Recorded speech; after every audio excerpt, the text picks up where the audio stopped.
ಮೈಸೂರಿನ ಶ್ರೀ ಆಂಡಾಳ್ ಮಂದಿರಂ ಟ್ರಸ್ಟ್‌ನಲ್ಲಿ ನಡೆದ ಧನುರ್ಮಾಸದ ತಿರುಪ್ಪಾವೈ ಕನ್ನಡ ಉಪನ್ಯಾಸ ಸರಣಿಯ ಸಂಚಿಕೆ. श्रीविष्णुचित्तकुलनन्दनकल्पवल्लीं श्रीरङ्गराजहरिचन्दनयोगदृश्यां साक्षात् क्षमां करुणया कमलामिवान्यां गोदामनन्यशरणः शरणं प्रपद्ये। यो नित्यमच्युतपदाम्बुजयुग्मरुक्म व्यामोहतस्तदितराणि तृणाय मेने अस्मद्गुरोर्भगवतोऽस्य दयैकसिन्धोः रामानुजस्य चरणौ शरणं प्रपद्ये। श्रीमान् वेङ्कटनाथार्यः कवितार्किककेसरी वेदान्ताचार्यवर्यो मे सन्निधत्तां सदा हृदि। प्रपद्ये निरवद्यानां निषद्यां गुणसम्पदां शरणं भवभीतानां षठकोपमुनीश्वरम् श्रीमद्रङ्गशठारिसंयमिवराल्लब्धागमान्तद्वयम् श्रीमद्वीररघूद्वहाद्यषटशित्पादारविन्दाश्रयम् श्रीमद्वेदवतंसदेशिकयतेः कारुण्यवीक्षास्पदम् सेवे रङ्गधुरीणशासनवशं नारायणं योगिनं वेदान्तदेशिकयतीन्द्रकटाक्षलब्ध तय्यन्तसारमनवद्यगुणं बुधाग्र्यं नारायणाद्ययतिधुर्यकृपाभिषिक्तं श्रीरङ्गनाथयतिशेखरमाश्रयामः। श्रीकृष्णमार्यं करुणालयन्तं वेदान्तयुग्मं समतीतवन्तं वत्साभिजातं विदुषां वरेण्यं श्रीभाष्यसिंहं प्रणमामि नित्यम्। वात्स्यश्रीकृष्णसूरीन्द्र पदपङ्कजषट्पदम् अनन्तपद्मनाभार्यं भारद्वाजमहं भजे। श्रीमते अनन्तपद्मनाभार्य महादेशिकाय नमः। नीलातुङ्गस्तनगिरितटी सुप्तमुद्बोध्य कृष्णं पारार्थ्यं स्वं श्रुतिशतशिरः सिद्धमध्यापयन्ती स्वोच्छिष्टायां स्रजिनिगलितं या बलात्कृत्य भुङ्क्ते गोदा तस्यै नमैदमिदं भूय एवास्तु भूयः। अन्नवयल पुदुवै आण्डाळरङ्गर्क्कु पन्नु तिरुप्पावै पल्पदियं இன்னிசையால் பாடிக் கொடுத்தாள் நற்பாமாலை பூமாலை சூடிக் கொடுத்தாளைச் சொல்லு சூடிக் கொடுத்த சுடற்கொடியே தொல்பாவை பாடி அருளவல்ல பல்வளையாய் நாடினி வேங்கடவர்க்கென்னை விதியென்ற இம்மாற்றம் நாங்கடவா வண்ணமே நல்கு.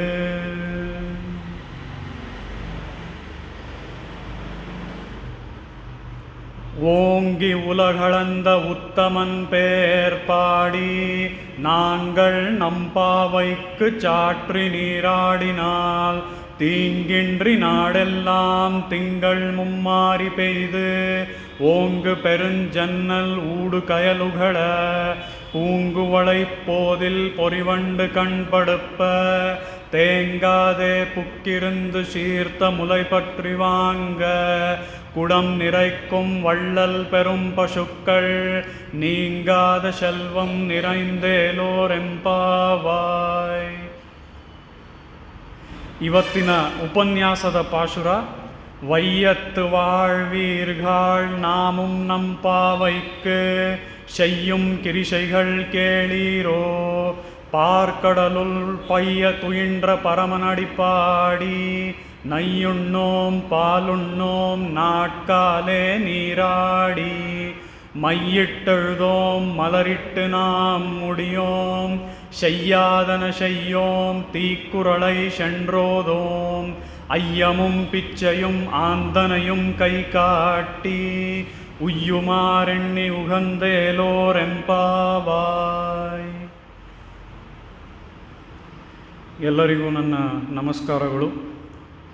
ನಿನ್ನೆಯವರೆಗೂ ಈ ತಿರುಪ್ಪಾವೈ ಉಪನ್ಯಾಸ ಸರಣಿಯಲ್ಲಿ ನಾವು ಎರಡನೆಯ ಪಾಶುರದ ಆರಂಭದ ಕೆಲವೊಂದು ಅರ್ಥಗಳನ್ನು, ಅದರ ವಿಶೇಷ ಅರ್ಥಗಳನ್ನು ಎಲ್ಲ ನೋಡಿದ್ವಿ.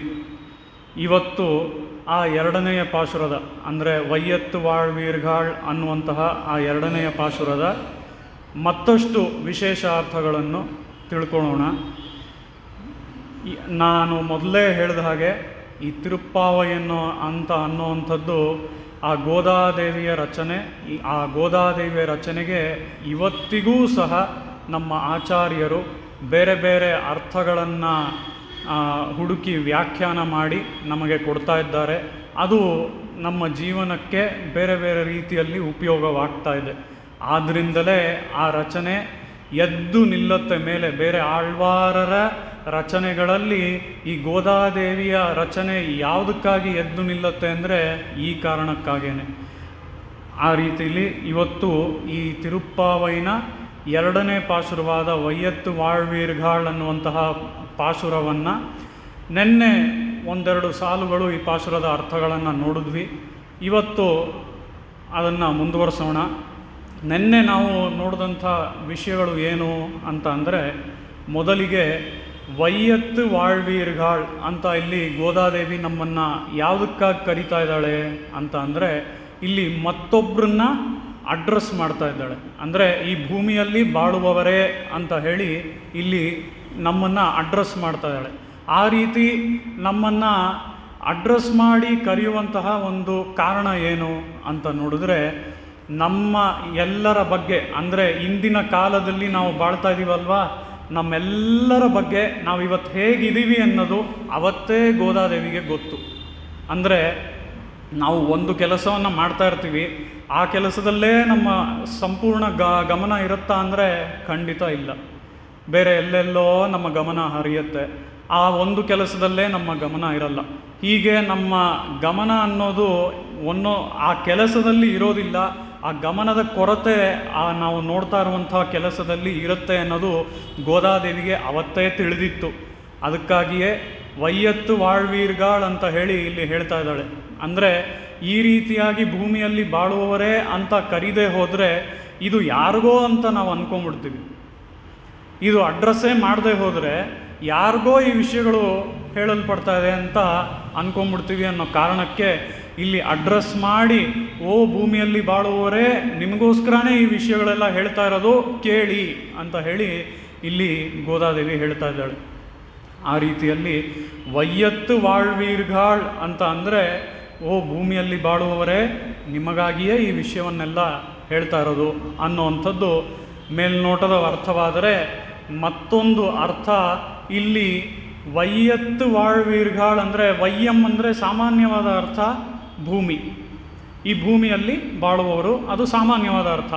ಅದೇ ವಯ್ಯಂ ಅನ್ನೋ ಪದಕ್ಕೆ ಮತ್ತೊಂದು ಅರ್ಥವನ್ನು ನಮ್ಮ ಆಚಾರ್ಯರು ತೋರಿಸ್ತಾರೆ. ಅದೇನು ಅಂತ ಅಂದರೆ ನಮ್ಮ ದೇಹ. ವಯ್ಯಂ ಅಂದರೆ ನಮ್ಮ ದೇಹ. ಅಂದರೆ ವೈಯತ್ತು வாழ்வீர்கள் ಅಂದರೆ ಏನು ಅರ್ಥ ಬರುತ್ತೆ ಅಂದರೆ, ದೇಹದಲ್ಲಿ ವಾಸ ಮಾಡೋದು ಯಾರು? ಜೀವ ಅಲ್ವಾ? ಸೊ ಆ ರೀತಿಯಲ್ಲಿ ಎಲ್ಲ ಜೀವರೇ ಓ ಕೇಳಿ ಅಂತ ಹೇಳಿ ಇಲ್ಲಿ ಆಂಡಾಳ್ ದೇವಿ ಅಡ್ರೆಸ್ ಮಾಡ್ತಾ ಇದ್ದಾಳೆ. ಎಲ್ಲ ಜೀವರೇ ಅಂತ ಅಂದರೆ ಇಂಥ ಜೀವ ಅಂಥ ಜೀವ ಅಂತ ಯಾವುದೇ ಭೇದ ಭಾವ ಮಾಡ್ತಾ ಇಲ್ಲ. ದೇಹದಲ್ಲಿ ಇರುವಂತಹ ಜೀವ, ಅದರಲ್ಲಿ ಯಾವುದೇ ಜೀವ ಬೇಕಾದರೂ ಆಗ್ಬೋದು, ಸರಿನಾ? ಓ ಎಲ್ಲ ಜೀವರೇ, ನೀವು ನನ್ನ ಮಾತನ್ನು ಕೇಳಿ. ವೈಯತ್ತು வாழ்வீர்கள் ನಾಮುಂ ನಂಪಾವೈಕ್. ನಾವು ಈ ಪಾವೈ ನೋಂಬು ಅನ್ನುವಂತಹ ಈ ವ್ರತಕ್ಕೆ ನಾವು ಮಾಡಬೇಕಾಗಿರುವಂತಹ ಕೆಲಸಗಳು, ನಾವು ಮಾಡಕೂಡದಂತಹ ಕೆಲಸಗಳನ್ನು ನಾನೀಗ ನೆಕ್ಸ್ಟ್ ಲಿಸ್ಟ್ ಔಟ್ ಮಾಡ್ತೀನಿ, ಕೇಳಿ ಅಂತ ಹೇಳಿ ಇಲ್ಲಿ ಗೋದಾದೇವಿ ಹೇಳ್ತಾ ಇದ್ದಾಳೆ. ಅದರ ಪ್ರಕಾರ ನಾಮುಂ ನಂಪಾವೈಕ್ ಕೇಳಿರೋ. ಕೇಳಿರೋ ಏನನ್ನು ಕೇಳಿರೋ? ಶಯ್ಯುಂ ಕಿರಿಶೈಗಳು ಕೇಳಿರೋ ಅಂತ ಹೇಳಿ ಇಲ್ಲಿ ಗೋದಾದೇವಿ ಶಯ್ಯುಂ ಕಿರಿಶೈಗಳಿಗೆ ನಾವು ನೆನ್ನೆನೇ ಬಹಳಷ್ಟು ವಿಶೇಷವಾದ ಅರ್ಥಗಳನ್ನೆಲ್ಲ ನೋಡಿದ್ದೀವಿ ಅಲ್ವಾ? ಆ ರೀತಿಯಲ್ಲಿ ಶಯ್ಯುಂ ಕಿರಿಶೈಗಳು ಕೇಳಿರೋ ಅಂತ ಹೇಳಿ ನಾವು ಮಾಡಬೇಕಾಗಿರುವ ಕರ್ಮಗಳನ್ನು ಇಲ್ಲಿ ತೋರಿಸ್ತಾ ಇದ್ದಾಳೆ. ಅದೇ ಸಮಯದಲ್ಲಿ ಇಲ್ಲಿ ಈ ಪಾಶುರದಲ್ಲಿ ಮಾಡಬೇಕಾದದ್ದು ಮಾಡಕೂಡದಂಥದ್ದು ಎರಡೂ ಹೇಳೋದ್ರಿಂದ, ಒಂದು ನಾವು ಮಾಡಬೇಕಾಗಿರುವ ಕರ್ಮಗಳು ಅಂತ ನಾವು ತಗೊಂಡ್ರೆ, ಮಾಡಕೂಡದ್ದು ಅಂತ ತಗೊಂಡ್ರೆ ಅದೇನು ಅಂದರೆ, ನಾವು ಒಂದು ಬಾರಿ ಆ ಭಗವಂತನ ಪಾದಾರವಿಂದಗಳಲ್ಲಿ ಪ್ರಪತ್ತಿ ಮಾಡಿದ ಮೇಲೆ ನಮಗೆ ಯಾವುದೇ ರೀತಿಯಾದ ಕೆಲಸ ಇಲ್ಲ ಮಾಡೋದಕ್ಕೆ ಅಂತ ಹೇಳಿ ಮಾಡಕೂಡದ್ದು ಅವು ಅಂತ ಅದನ್ನು ವಿಶೇಷ ಅರ್ಥದ ಮೂಲಕ ನಮ್ಮ ಆಚಾರ್ಯರು ತೋರಿಸ್ತಾ ಇದ್ದಾರೆ. ಆ ರೀತಿಯಲ್ಲಿ ಮೊದಲಿಗೆ ಮಾಡಬೇಕಾದದ್ದು ಮಾಡಕೂಡದಂಥದ್ದು, ಡೂಸ್ ಆ್ಯಂಡ್ ಡೋಂಟ್ಸ್, ಇವೆರಡನ್ನು ಗೋದಾದೇವಿ ಈ ಪಾಶುರದಲ್ಲಿ ತೋರಿಸ್ತಾ ಇದ್ದಾಳೆ. ವೈಯತ್ತು வாழ்வீர்கள் நாமும் நம்பாவைக்கு செய்யும் கிரிசைகள் கேளீರೋ ಪಾರ್ಕಡಲುಳ್ ಪಯ್ಯ ತುಯಿಂಡ್ರ ಪರಮನಾಡಿ ಪಾಡಿ. ಇಲ್ಲಿ ಯಾರನ್ನ ಹಾಡಬೇಕು ಅಂತ ಕೇಳಿದ್ರೆ, ಮೊದಲನೇ ಪಾಶುರದಲ್ಲಿ ಯಾರನ್ನ ಹೇಳಿದ್ಲು ಈ ಗೋದಾದೇವಿ ಅಂದರೆ, ನಾರಾಯಣನೇ ನಮಕ್ಕೇ ಪರೈತರುವಾನ್ ಅಂತ ಹೇಳಿದ್ಲು ಅಲ್ವಾ. ಅಲ್ಲಿ ನಾರಾಯಣನೇ ನಮಕ್ಕೇ ಪರೈತರುವಾನ್ ಅಂದರೆ ಯಾರನ್ನು ಹೇಳ್ತಾ ಇರೋದು ಗೋದಾದೇವಿ ಅಂತ ಅಂದರೆ, ಆ ಪರವಾಸುದೇವನನ್ನು. ಪರದವಾಸುದೇವ ಅಂದರೆ ಯಾರು ಅಂದರೆ, ವೈಕುಂಠದಲ್ಲಿ ಇರುವಂತಹ ಶ್ರೀಮನ್ನಾರಾಯಣ. ಪರವಾಸುದೇವ ಅನ್ನುವಂಥವನು ವೈಕುಂಠದಲ್ಲಿದ್ದಾನೆ. ಹಾಗೆ ಪರವಾಸುದೇವವನ್ನು ಅಲ್ಲಿ ಮೊದಲನೇ ಪಾಶುರದಲ್ಲಿ ಹಾಡಿದ್ರೆ, ಈ ಎರಡನೇ ಪಾಶುರದಲ್ಲಿ ಪಾರ್ಕಡಲುಳ್ ಪಯ್ಯ ತುಯಿಂಡ್ರ ಪರಮನಡಿ ಪಾಡಿ ಅಂದರೆ, ಈ ಕ್ಷೀರಸಾಗರದಲ್ಲಿ ಶಯನ ಮಾಡಿರುವಂತಹ ಪದ್ಮನಾಭ ಸ್ವಾಮಿ, ಆ ಪದ್ಮನಾಭ ಸ್ವಾಮಿಯನ್ನು ಈ ಎರಡನೇ ಪಾಶುರದಲ್ಲಿ ಹಾಡ್ತಾ ಇದ್ದಾಳೆ. ಈ ಪದ್ಮನಾಭ ಸ್ವಾಮಿ ಹೇಗಿದ್ದಾನಂತೆ ಅಂತ ಅಂದರೆ, ಯಾಕಂದರೆ ಇದರ ಒಂದು ಕಲರ್ ಕಾಂಬಿನೇಷನ್ನೇ ವಿಚಿತ್ರವಾದದ್ದು. ನೀವು ನೋಡೋದಾದರೆ ಕ್ಷೀರಸಾಗರ ಅಲ್ವಾ, ಕ್ಷೀರಸಾಗರ ಯಾವ ಬಣ್ಣ? ಬಿಳಿ ಬಣ್ಣ. ಆಮೇಲೆ ಅದರ ಮೇಲೆ ಅನಂತಶಯನ. ಅನಂತಶಯನನ ಬಣ್ಣ ಯಾವುದು ಅಂತ ಅಂದರೆ, ಅನಂತಶಯನನು ಬಿಳಿಯೇ. ಅದರ ಮೇಲೆ ಇರುವಂಥದ್ದು ಕಾರ್ಮೇನಿ, ಕಪ್ಪು ತಿರುಮೇನಿ ಇರುವಂತಹ, ಕಪ್ಪು ದೇಹ ಉಳ್ಳಂತಹ ನಮ್ಮ ಪದ್ಮನಾಭ ಸ್ವಾಮಿ. ನೋಡಿ ಈ ಕಲರ್ ಕಾಂಬಿನೇಷನ್ ಹೇಗಿದೆ, ಕ್ಷೀರ ಬಿಳಿ, ಅದ್ರ ಮೇಲೆ ಈ ಅನಂತಶಯನ ಅದು ಮತ್ತೆ ಬಿಳಿ, ಅದ್ರ ಮೇಲೆ ಪದ್ಮನಾಭ ಸ್ವಾಮಿ. ಆ ಪದ್ಮನಾಭ ಸ್ವಾಮಿ ನಾವು ನೋಡಿದ ಹಾಗೆ ಕಪ್ಪು ಮೋಡದಂತೆ ಕಪ್ಪು ಬಣ್ಣ. ಈ ಕಲರ್ ಕಾಂಬಿನೇಷನಲ್ಲಿ ಇರೋವಂಥ ಈ ಪದ್ಮನಾಭ ಸ್ವಾಮಿಯನ್ನು ಇಲ್ಲಿ ಗೋದಾದೇವಿ ಹಾಡ್ತಾ ಇದ್ದಾಳೆ. ಪಾರ್ಕಡಲುಳ್ ಪಯ್ಯ ತುಯಿಂಡ್ರ ಪರಮನ್ ಅಡಿಪಾಡಿ ಅಂದರೆ, ಇಲ್ಲಿ ಅವನೇ ಆ ನಾರಾಯಣನೇ ನಮಕ್ಕೆ ಪರೈತರುವಾನ್ ಅಂತ ಹೇಳಿ ಮೊದಲನೇ ಪಾಶುರದಲ್ಲಿ ಅವನೇ ನಮಗೆ ಮೋಕ್ಷವನ್ನು ಕರುಣಿಸುವಂಥವನು ಅಂತ ಹೇಳಿ ತೋರಿಸಾಯಿತು. ಅದಾದಮೇಲೆ ಇಲ್ಲಿ ಮತ್ತೆ ನಾವು ಮೊದಲೇ ಹೇಳಿದ ಹಾಗೆ ನಿನ್ನೆ ನಾವು ನೋಡಿದಂಥ ವಿಷಯ ಏನು ಅಂತ ಅಂದರೆ, ಮೊದಲ ಅಧ್ಯಾಯ ಶ್ರೀಭಾಷ್ಯದಲ್ಲಿ ಸಮನ್ವಯ ಅಧ್ಯಾಯ ಅಲ್ವಾ. ಸಮನ್ವಯ ಅಂತ ಅಂದರೆ ಬೇರೆ ಬೇರೆ ವಾಕ್ಯಗಳನ್ನು, ಶ್ರುತಿ ವಾಕ್ಯಗಳನ್ನು ಬೇರೆ ಬೇರೆ ಕಡೆಯಿಂದ ತೆಗೆದುಕೊಂಡು ಬಂದು ಎಲ್ಲವನ್ನು ಸಮನ್ವಯ ಪಡಿಸೋದು, ಅದು ಮೊದಲ ಅಧ್ಯಾಯ. ಎರಡನೇ ಅಧ್ಯಾಯ ಅವಿರೋಧ ಅಧ್ಯಾಯ. ಸಮನ್ವಯ ಪಡಿಸಿರೋದನ್ನು ದೃಢಪಡಿಸ್ಬೇಕು ಅಂತ ಅಂದರೆ, ಈಗ ನಾವು ನಿನ್ನೆ ನಾನು ಕೊಟ್ಟಂಥ ಉದಾಹರಣೆ, ಆ ಒಂದು ಚಪ್ರ ನಡಬೇಕಾದ್ರೆ ಆ ಒಂದು ಬಿದಿರು ಬೊಂಬನ್ನು ನೆಡ್ತೇವೆ ಅಲ್ವಾ. ಆ ಬೊಂಬನ್ನು ನಾವು ಅಲ್ಗಾಡಿಸಿ ಅದನ್ನು ದೃಢಪಡಿಸ್ತೇವೆ. ಅದೇ ರೀತಿ ಸಮನ್ವಯ ಪಡಿಸಾಯಿತು. ಈಗ ಆ ಬೊಂಬನ್ನು ಅಲ್ಗಾಡಿಸಿ ದೃಢಪಡಿಸ್ತೀವಲ್ಲ, ಆ ರೀತಿಯಲ್ಲಿ ಇಲ್ಲಿ ಅರ್ಥಗಳನ್ನು ದೃಢಪಡಿಸಲಾಗ್ತಾ ಇದೆ. ಯಾವುದು? ಅವಿರೋಧ ಅಧ್ಯಾಯದಲ್ಲಿ. ಅದೇ ರೀತಿ ನಾರಾಯಣನೇ ನಮಕ್ಕೆ ಪರೈತರುವಾನ್ ಅಂತ ಅಲ್ಲಿ ಹೇಳಾಯಿತು ಮೊದಲನೇ ಪಾಶುರದಲ್ಲಿ. ಇಲ್ಲಿ ಮತ್ತೆ ಪಾರ್ಕಡಲುಳ್ ಪಯ್ಯ ತುಯಿಂಡ್ರ ಪರಮನಡಿಪಾಡಿ ಅಂತ ಏನಕ್ಕೆ ಹೇಳಬೇಕು? ಪರಮನ್ ಅನ್ನುವಂತಹ ಪದ ಇಲ್ಲಿ ಮುಖ್ಯ. ಅಂದರೆ ಅವನೇ ಪರಮಪುರುಷ ಅಂತ ಹೇಳಿ ಇಲ್ಲಿ ಏನಕ್ಕೆ ಹೇಳಬೇಕು ಅಂತ ಅಂದರೆ, ಅದನ್ನು ಅವಿರೋಧ, ಅದು ಯಾವುದೇ ರೀತಿಯಾದ ಒಂದು ವಿರೋಧಗಳು ಇದಕ್ಕೆ ಮೇಲೆ ಬರಲೇಬಾರದು ಅನ್ನೋ ರೀತಿಯಲ್ಲಿ ದೃಢೀಕರಣ ಪಡಿಸುವಂತಹ ಒಂದು ರೀತಿಯಲ್ಲಿ ಇಲ್ಲಿ ಗೋದಾದೇವಿ ಎರಡನೇ ಪಾಶುರದಲ್ಲಿ ಪಾರ್ಕಡಲುಳ್ ಪಯ್ಯ ತುಯಿಂಡ್ರ ಪರಮನಡಿಪಾಡಿ ಅಂತ ಹೇಳಿ ಆ ಪದ್ಮನಾಭನೇ ಇಲ್ಲಿ ಪರಮನು, ಪರಮಪುರುಷನು ಅಂತ ಹೇಳಿ ಸ್ಥಾಪಿಸಿ ತೋರಿಸ್ತಾ ಇದ್ದಾಳೆ. ನಾರಾಯಣನೇ ನಮಕ್ಕೆ ಪರೈತರ್ವ ಅಂತ ಹೇಳಾಯಿತು. ಮತ್ತೆ ಹೇಳಿದ್ರೆ ಇದು ಪುನರುಕ್ತಿ ದೋಷ ಅಂತ ಹೇಳ್ತೀವಿ ರಚನೆಗಳಲ್ಲಿ. ಆದರೆ ಇದು ಪುನರುಕ್ತಿ ದೋಷ ಅಲ್ಲ, ಅವಿರೋಧವಾಗಿ ಇದನ್ನು ಸ್ಥಾಪನೆ ಮಾಡ್ತಾಳೆ. ಅವಿರೋಧವಾಗಿ ಸ್ಥಾಪನೆ ಮಾಡೋದು ಅಂದರೆ ಏನು? ಯಾವುದೇ ವಿರೋಧಗಳು ಇದಾದಮೇಲೆ ಬರಲೇಬಾರದು. ಆ ನಾರಾಯಣನೇ ಪಾರ್ಕಡಲುಳ್ ಪಯ್ಯ ತುಯಿಂಡ್ರ ಪರಮನ್, ಅವನೇ ಪರಮನ್ ಅಂತ ತೋರಿಸೋದಕ್ಕೆ ಇಲ್ಲಿ ಸ್ಥಾಪಿಸಿ ಪಾರ್ಕಡಲುಳ್ ಪಯ್ಯ ತುಯಿಂಡ್ರ ಪರಮನಡಿ ಪಾಡಿ ಅಂತ ಹೇಳಿ ಇಲ್ಲಿ ಗೋದಾದೇವಿ ತೋರಿಸ್ತಾ ಇದ್ದಾಳೆ. ಇಲ್ಲಿ ಮಾಡಬೇಕಾಗಿರುವಂತಹ ಕೆಲಸವನ್ನು ಮೊದಲು ಗೋದಾದೇವಿ ಹೇಳ್ತಾ ಇದ್ದಾಳೆ ಅಲ್ವಾ. ಯಾವ ಕೆಲಸ ನಾವು ಮಾಡಬೇಕು ಈ ಒಂದು ವ್ರತದಲ್ಲಿ ಅಂತ ಅಂದರೆ ಪರಮನ್ ಅಡಿ ಪಾಡಿ ಅಂದರೆ ಆ ಪದ್ಮನಾಭ ಸ್ವಾಮಿ ಇದಾನಲ್ಲ ಆ ಕ್ಷೀರಸಾಗರದಲ್ಲಿ, ಆ ಪದ್ಮನಾಭ ಸ್ವಾಮಿಯ ಅಡಿಗಳನ್ನು ನಾವು ಹಾಡಬೇಕು ಅಂತ ಹೇಳಿ ಇಲ್ಲಿ ಗೋದಾದೇವಿ ಹೇಳ್ತಾಳೆ. ಅಂದರೆ ಇದರ ಅರ್ಥ ಇಷ್ಟೇ, ನಾವು ನಾಮ ಸಂಕೀರ್ತನೆಯಲ್ಲಿ ತೊಡಗಬೇಕು, ನಾವು ಭಜನೆಗಳಲ್ಲಿ ತೊಡಗಬೇಕು, ಅವನ ವೈಭವಗಳನ್ನು ಹಾಡಬೇಕು, ಅವನ ಸ್ತುತಿಗಳನ್ನು ಮಾಡಬೇಕು, ಸ್ತೋತ್ರ ದಿವ್ಯ ಪ್ರಬಂಧಗಳ ಪಾರಾಯಣವನ್ನು ಮಾಡಬೇಕು ಅಂತ ಹೇಳಿ ಇಲ್ಲಿ ಇದು ಡೂಸ್ ಅಂತ ಅಂದರೆ ಮಾಡಬೇಕಾಗಿರುವಂತಹ ಕೆಲಸಗಳು. ಅದರ ಕೆಳಗೆ ಇದನ್ನು ಗೋದಾದೇವಿ ತೋರಿಸ್ತಾ ಇದ್ದಾಳೆ.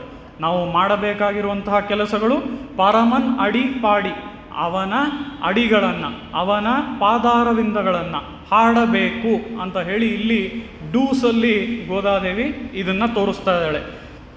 ಅದರ ಪ್ರಕಾರ ಮೊದಲು ಪರವಾಸುದೇವನನ್ನು ನೋಡಿದ್ವಿ ಮೊದಲನೇ ಪಾಶುರದಲ್ಲಿ. ಈ ಎರಡನೇ ಪಾಶುರದಲ್ಲಿ ನಾವು ಪದ್ಮನಾಭ ಸ್ವಾಮಿಯನ್ನು ನೋಡ್ತಾ ಇದ್ದೇವೆ. ಆ ಪದ್ಮನಾಭ ಸ್ವಾಮಿ ಹೇಗಿದ್ದಾನೆ ಅಂತ ಅಂದರೆ ವಿಚಿತ್ರವಾದ ಬಣ್ಣಗಳೊಂದಿಗೆ ಇದ್ದಾನೆ. ಕೆಳಗೆ ಬಿಳಿ, ಕ್ಷೀರಸಾಗರ ಬಿಳಿ, ಅದಾದ ಮೇಲೆ ಅದರ ಮೇಲೆ ಅನಂತಶಯನ ಬಿಳಿ, ಅದಾದ ಮೇಲೆ ಕಾರ್ಮೇನಿ ಆ ಕಪ್ಪು ಮೋಡದಂತೆ ಇರುವಂತಹ ನಮ್ಮ ಪದ್ಮನಾಭ ಸ್ವಾಮಿ. ಈ ರೀತಿ ಇರುವಂತಹ ಪದ್ಮನಾಭ ಸ್ವಾಮಿಯೇ ಪರಮನು, ಪರಮ ಪುರುಷನು, ಅವನ ಅಡಿಗಳನ್ನೇ ನಾವು ಹಾಡಬೇಕು ಈ ವ್ರತದಲ್ಲಿ ಅಂತ ಹೇಳಿ ಗೋದಾದೇವಿ ಇಲ್ಲಿ ತೋರಿಸ್ತಾ ಇದ್ದಾಳೆ. ಅದರ ಪ್ರಕಾರ ಪಾರ್ಕಡಳುಲ್ ಪಯ್ಯ ತುಯಿಂಡ್ರ ಪರಮನಡಿ ಪಾಡಿ, ಅವನ ನಾಮಸ್ಮರಣೆ ಮಾಡುವುದೇ ನಮಗೆ ಈ ವ್ರತದಲ್ಲಿ ಇರುವಂತಹ ಕೆಲಸ. ನೈಯುಣ್ಣೋಂ ಪಾಲುಣ್ಣೋಂ ನಾಟ್ಕಾಲೆ ನೀರಾಡಿ. ಸರಿ, ಈ ವ್ರತದಲ್ಲಿ ಮಾಡಬೇಕಾಗಿರುವಂತಹ ಮುಖ್ಯವಾದ ಕೆಲಸ ಏನು ಅನ್ನೋದನ್ನು ಗೋದಾದೇವಿ ಹೇಳಿ ಮುಗಿಸಾಯಿತು. ಇನ್ಮೇಲೆ ಹೇಳ್ತಾ ಇರುವಂಥದ್ದು ಏನು ಅಂದರೆ, ಇನ್ಮೇಲೆ ಹೇಳ್ತಾ ಇರುವಂಥದ್ದು ನಾವು ಮಾಡಬಾರದಂತಹ ಕೆಲಸಗಳೂ ಕೂಡ ಇವೆ. ಅದು ಏನು ಅನ್ನೋದನ್ನು ಈಗ ಪಟ್ಟಿ ಮಾಡ್ತಾ ಇದ್ದಾಳೆ. ಯಾವ ಯಾವ ಕೆಲಸಗಳನ್ನು ನಾವು ಮಾಡಬಾರ್ದು ಅನ್ನೋದನ್ನು ಈಗ ಗೋದಾದೇವಿ ಪಟ್ಟಿ ಮಾಡ್ತಾ ಇದ್ದಾಳೆ. ನೈಯುಣ್ಣೋಂ ಪಾಲುಣ್ಣೋಂ ನಾಟ್ಕಾಲೆ ನೀರಾಡಿ. ನೈಯುಣ್ಣೋಂ ಪಾಲುಣ್ಣೋಂ ನಾಟ್ಕಾಲೆ ನೀರಾಡಿ ಅಂದರೆ ಮೇಲ್ನೋಟದ ಅರ್ಥ ಇದೆ. ನಾವು ಈ ಒಂದು ತುಪ್ಪ ಆಗಲಿ, ಈ ಹಾಲಾಗಲಿ, ಆ ಹಾಲಿನಿಂದ ಬರುವಂತಹ ಯಾವುದೇ ಪದಾರ್ಥಗಳಾಗಲಿ, ಅದು ಬೆಣ್ಣೆ ಆಗಿರ್ಬೋದು, ತುಪ್ಪ, ಮೊಸರು, ಹಾಲು, ಇದು ಎಲ್ಲವನ್ನು ನಾವು ಬಿಟ್ಟುಬಿಡ್ತೇವೆ ಅಂತ. ಇದು ಯಾವುದನ್ನು ನಾವು ತಿನ್ನೋದಿಲ್ಲ ಅನ್ನೋದು ಮೇಲ್ನೋಟದ ಅರ್ಥ. ಅಂದರೆ ಅದರ ಪ್ರಕಾರ ಈ ಹಾಲು, ತುಪ್ಪ, ಬೆಣ್ಣೆ ಇವೆಲ್ಲ ಯಾವುದನ್ನು ತೋರಿಸುತ್ತೆ ಅಂದರೆ ಸಮೃದ್ಧಿಯನ್ನು ತೋರಿಸುತ್ತೆ.